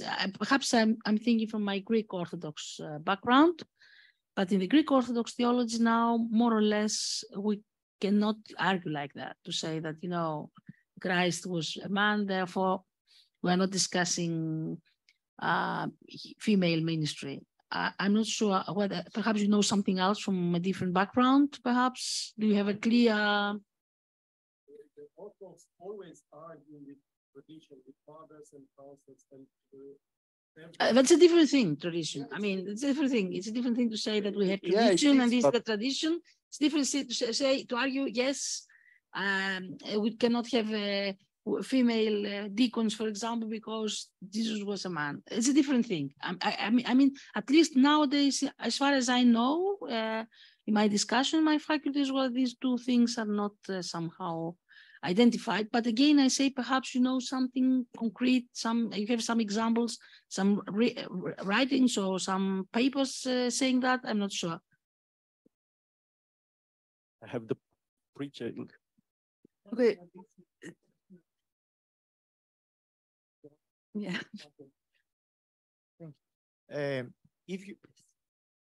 If you read Paul Ladouceur's Modern Orthodox Theology, the 30 pages where he summarizes the discussion on female ministry, then he confirms what you are saying on this misuse of this analogy argument between Jesus and Christology and the issue of female ministry. It was just a recommendation on literature. Do you hear me? Yes. Yeah. Okay. Well, regarding abortion, of course, it is not permitted by the church officially, but if you look in the pastoral way that priests treat it, I think there is room for a lot of nuances, and the priests do take this into account. And I have read studies, anthropological studies about abortion, pastoral care in Romania and Russia. And so from a sociological point of view. And then, and there I see that actually they do have a lot of compassion and they treat the situation on a case-by-case basis. But this does not mean that the church has to change its teaching about abortion. So there is, I think, what the Orthodox Church has at its disposal, it has this this kind of instrument which is called economia, which suspends temporarily some of the of the canons and so on in order to help a special case, but without necessarily changing the original principle. Yeah. If I may add, economy is very nice, but it's also a very good alibi for many things in the Orthodox Church. So I would like a more compassionate discourse from the Church. A pastoral, yes, in my Greek also background, we have this pastoral care, we treat things differently and individually, but how about once in these official documents being a little bit more passionate with women in trouble and not saying that, well, we had, for example, bishops saying that you get raped because you want to get raped, you get children because you wanted to be raped. Okay, that's nonsense. And it's heartless nonsense, not just nonsense. Well, okay, perhaps, yes, perhaps. Let me keep my reservations here. Yeah, please. Okay, thank you. It's on. Thank you very much. I would like to ask you a question and then add something about abortion. So my question, what do you think about this effort to present Eastern Orthodox churches as the one church that is going to preserve traditional gender roles? Basically, what's happened, if you think that we're heading towards the situation that Orthodox Church is going to represent something which goes against this whole idea of equality or and justice. That's the question, which is more, I see it from a sociological point of view. Now, thank you very much for including in your presentation the issue of abortion. Honestly, I would have never thought of including the discussion about abortion in a presentation about the role of women. And thank you very much about that. I enjoyed in your discussion this inclusion, that you mentioned abortion, because abortion in public domain is actually linked to women. And theologically speaking, also, I think, in my opinion, we make a mistake that we consider abortion to be a women's issue, which is also, it is not actually fair. And maybe we need to look at abortion as a sin of the whole community in order to do justice to women. So thank you very much for including the issue of abortion as a problem of inequality. It's not a women's issue. I'm not so sure that I read it like that. I'm not so sure that I see abortion in presentations about women's role, and I would like to thank you. Maybe we have to put it like that. Not that abortion is not a sin, if you like, but whose sin is abortion? Thank you. I agree with you. And it's about time that, well, actually, my instigation was this document issued by the Church of Greece, which actually was, from my perspective, was mansplaining, explaining that the church is the mother, and you women, you have to bear the children of the mother church. This is problematic as a discourse. That's why I'm saying at some point we have to have a different kind of theological discourse. And exactly what you say, I think is a matter of injustice. and it's a matter of sin when it comes to abortion, but not just women. Sometimes women are the last in this kind of, issue that we should blame for being, somehow sinful in this respect. Regarding your question, you're right. I've also been thinking, why should Orthodoxy be somehow, let's say, the one who has to have as their own kind of mission to keep this kind of gender identity, or whatever we might, traditional gender identities. But, well,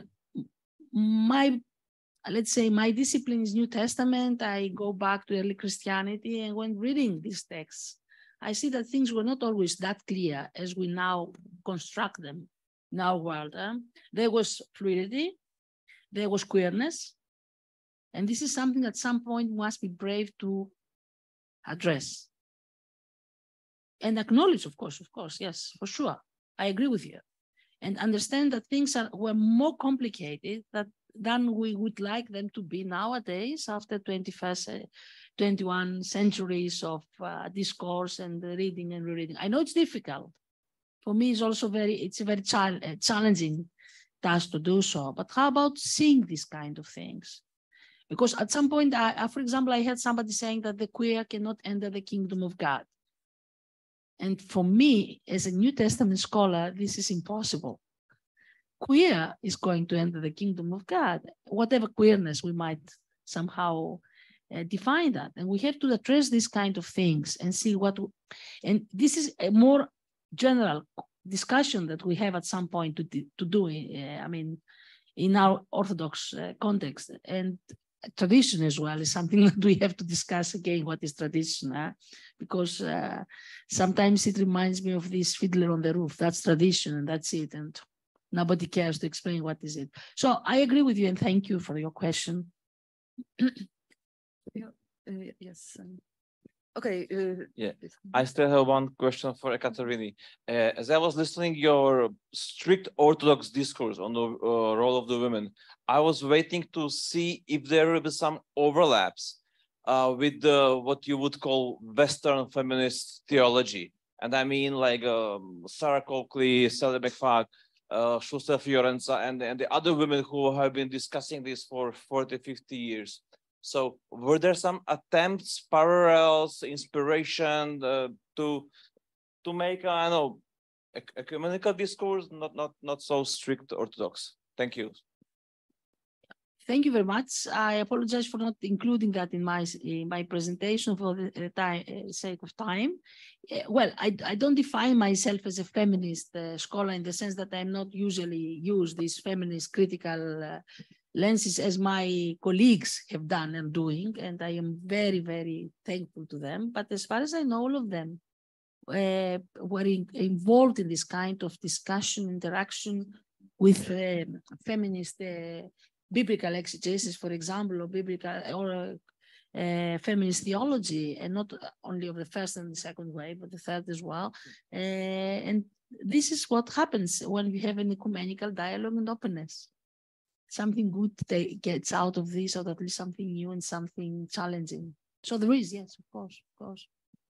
There's, by the way, a new book published in German about women theologians in Greece, biblical scholars that actually worked with feminist lenses and tools, and you can see there this kind of interaction.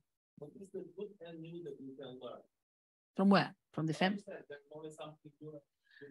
not learn, that something new comes out of this interaction, I said. For the Orthodox world, of course, because now all these critical lenses being somehow brought into the dialogue and seeing how this could be used and could interact with what we call Orthodox tradition, of course, it's very important.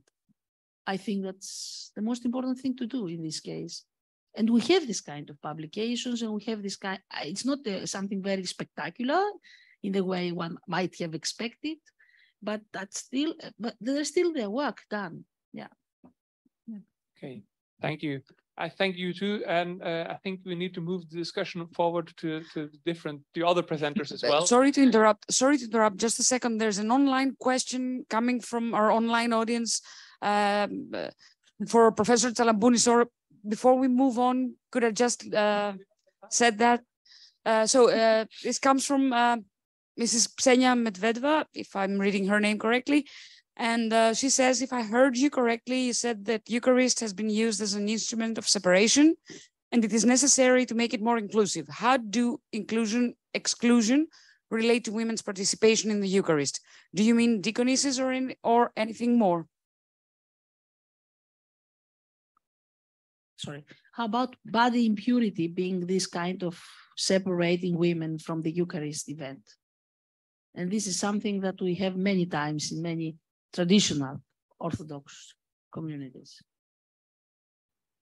Okay, I try again. I move the discussion onwards. Not that your presentation was very important and interesting, but I will move to Gregory. What do you say about the attempts to create a Western Rite Orthodox Church?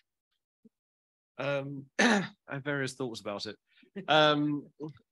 I suppose broadly my response falls under what I said about resurrecting defunct liturgies. The kind of Western rite that people want to see being practiced in the Orthodox Church is not a living tradition. It's a it's a sort of itself a revival, and I'm concerned that it becomes a sort of historicist exercise, a bit of, I don't know, if I was to be very pejorative about it, a little bit of cosplay. I don't really understand the impulse. And what I'm concerned about, I suppose, pastorally, is that the groups that come to Orthodoxy and bringing this rite, or there are various shades of it, but they want to practice this rite within the Orthodox context. They have usually been marginal groups in the church in which they already were, and they end up remaining marginal parts of the Orthodox Church. They don't integrate into the normal parish structures. They don't integrate into the diocese. They have sort of private liturgical celebrations, private deaneries, and I just don't think it's not very good for their kind of general formation. So I think it's very, very problematic.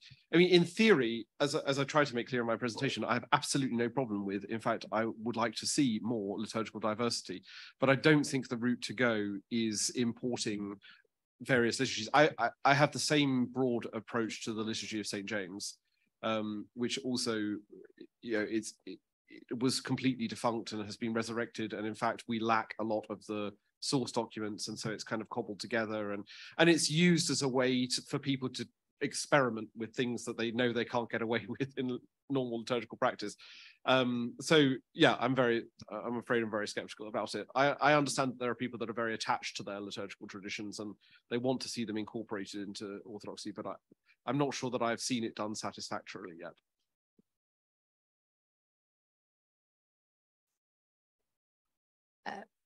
Can I actually ask a question to our third speaker, or shall we stay now to the second one? Sure. Okay. Okay, thank you. Thank you very much for your presentation. I enjoyed that a lot, and I learned a lot. At some point when you were talking, you asked a question, or you said something about how iconography is used. I wonder, could we actually go use some of them as icons? Can they function? And who is going to decide whether they can function as icons? Do we have the criteria, strict criteria about telling and saying that this is an icon? I'm sure there is what is written on the icon, actually, on the painting. Yeah. So I don't know if you would like to say something more about that, how far we can go and how we can actually use maybe more subversive or more, I don't know, postmodern kind of paintings as icons? I don't know. Okay. Thank you for the question. I have a few things to say. Well, first, some of them are used as icons in the churches. According to the Seventh Ecumenical Council, icon can be done on different kinds of materials, except I think the glass, because it is breakable, but if you make it stable, you can do it on the glass too. And so, for example, when we have icons on ammo boxes as a project on the boards, untreated boards from the war zone, there is nothing even non-canonical, which you can, argue against this. And I saw this icons on ammo boards in traditional Byzantine iconography in the churches in Ukraine, used as icons.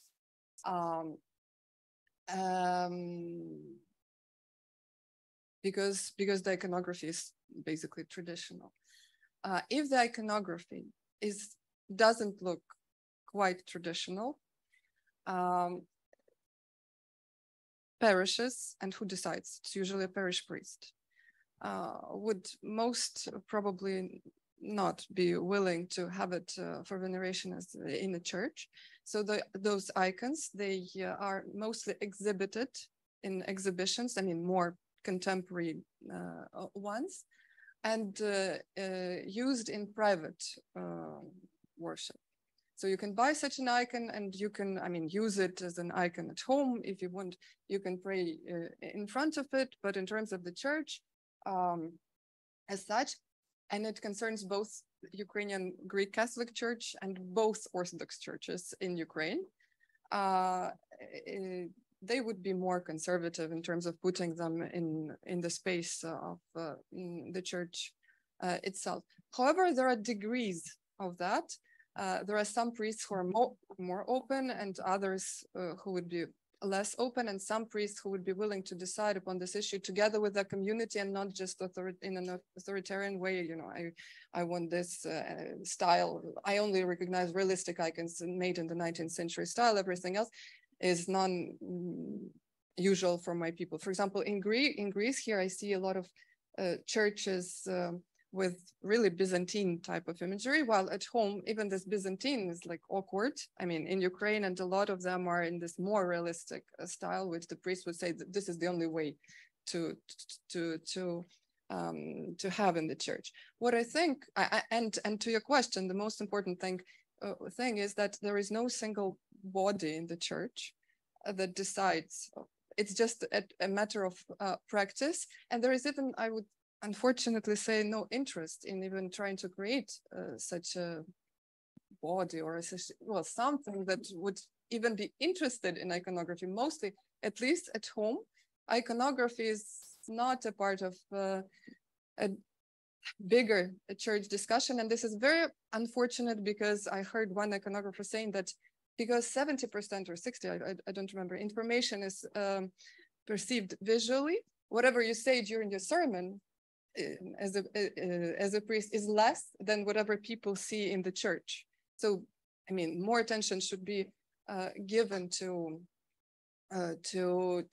thinking of what you have to have in the church space, but it is unfortunately not happening, with certain exceptions, and such things you mostly encounter at exhibitions at such places as Icon Art Gallery, which is a very welcoming space, or at Lviv Academy of Arts, or in Kyiv. And in Russia, not at all. In Russia, the context is much more rigid. So whenever you start doing something like this, it's like you're a heretic, and we don't want to deal with you at all. And the iconographers that I showed you, a lot of them are not in Russia anymore because of the invasion. Yeah, so in Ukraine, the context is much more liberal, but again, it is happening mostly, you can see those icons mostly in exhibitions and then buy them and do whatever you want with them, but they're not appropriated by the church. And what we can do about it? Well, we should raise awareness. We should at least teach iconography in theological institutions, including, the discussion of the social ethos of iconography, the modern contemporary iconography, these issues with modernity, because otherwise, well, the way it's done now, it's kind of a very historical approach of which the people who learn it get not much, or it is taught where in the art history departments in some way which is not really related to the church, which is. And now we have time for two last questions. I suppose so. This and Vasa. Sorry, but we can continue.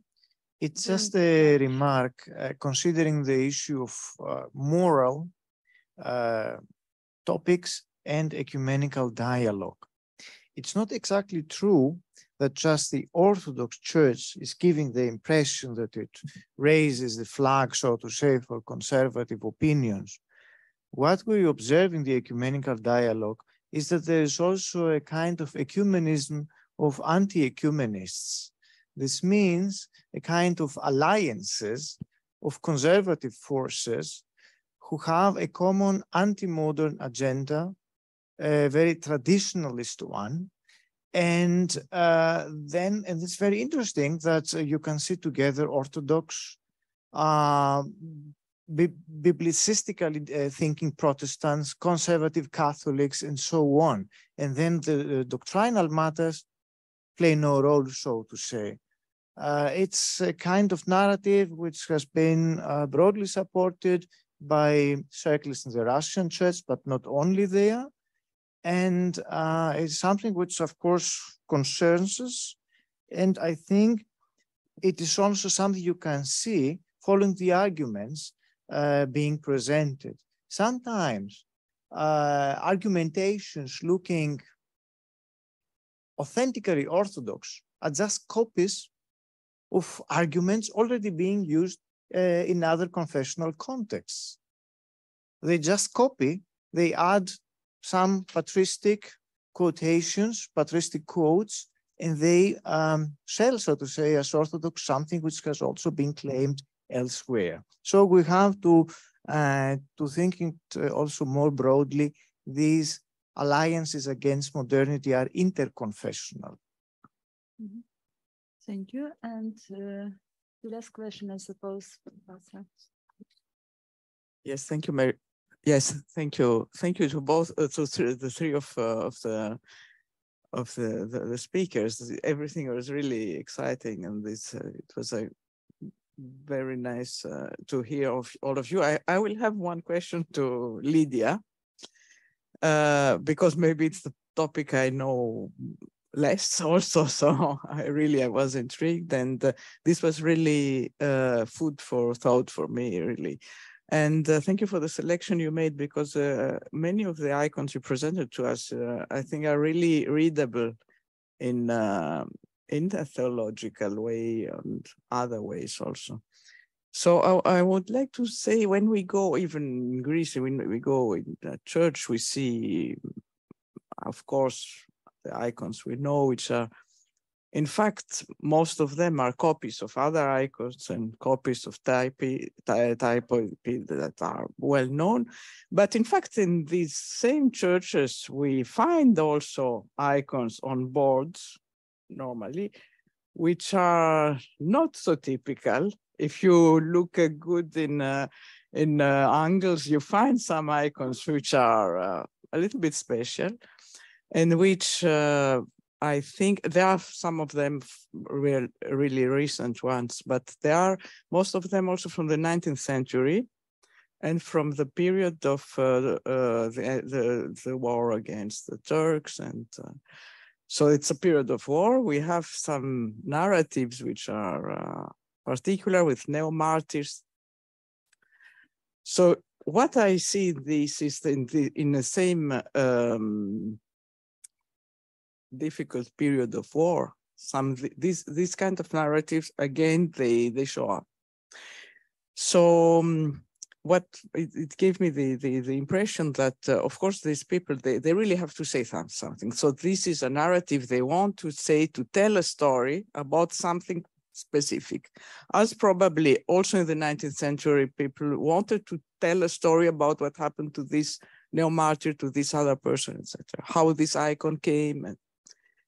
And then of course, this narrative can stay limited or have a broader audience. We don't know today which one will have this broader audience, but perhaps some of them will have this broader audience. And it's interesting to see how this thing will follow in the next years, what will happen with these icons, which really are extremely rich in what they are telling us, and what they are trying to posit. I think that we see the same thing also in Middle Oriental iconography. I had some examples. I really don't know the topic, but with a colleague who is working on Middle Oriental, so Lebanon and Syria, Egypt, she noticed things which could be similar with what you showed us. So I think it's something probably larger than this for this specific area. On the opposite, for this specific area, I think what is extremely interesting is also the fact that the same artists are working for Catholics and Orthodox churches. And this is not something new, because if we have a look at the 16th or 17th century, the same thing happened in the same region.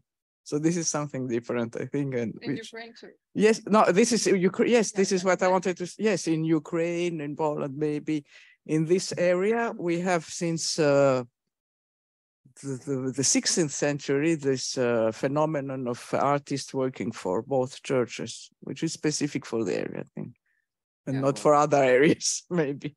So thank you. Thank you. I don't know if you have something to say.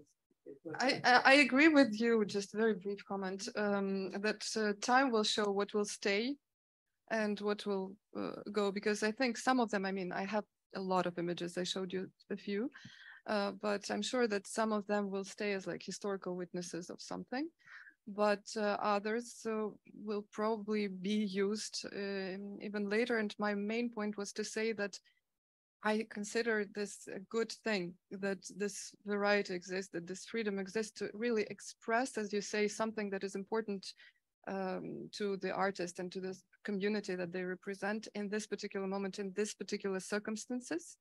Because, I mean, it's easy to say, being somewhere where the war is not a reality is something like, oh, this is not canonical, you know, you have to only represent the Mother of God with the child in this particular pose and like with the pious expression. This has to be theological and aesthetically, blah, blah, blah.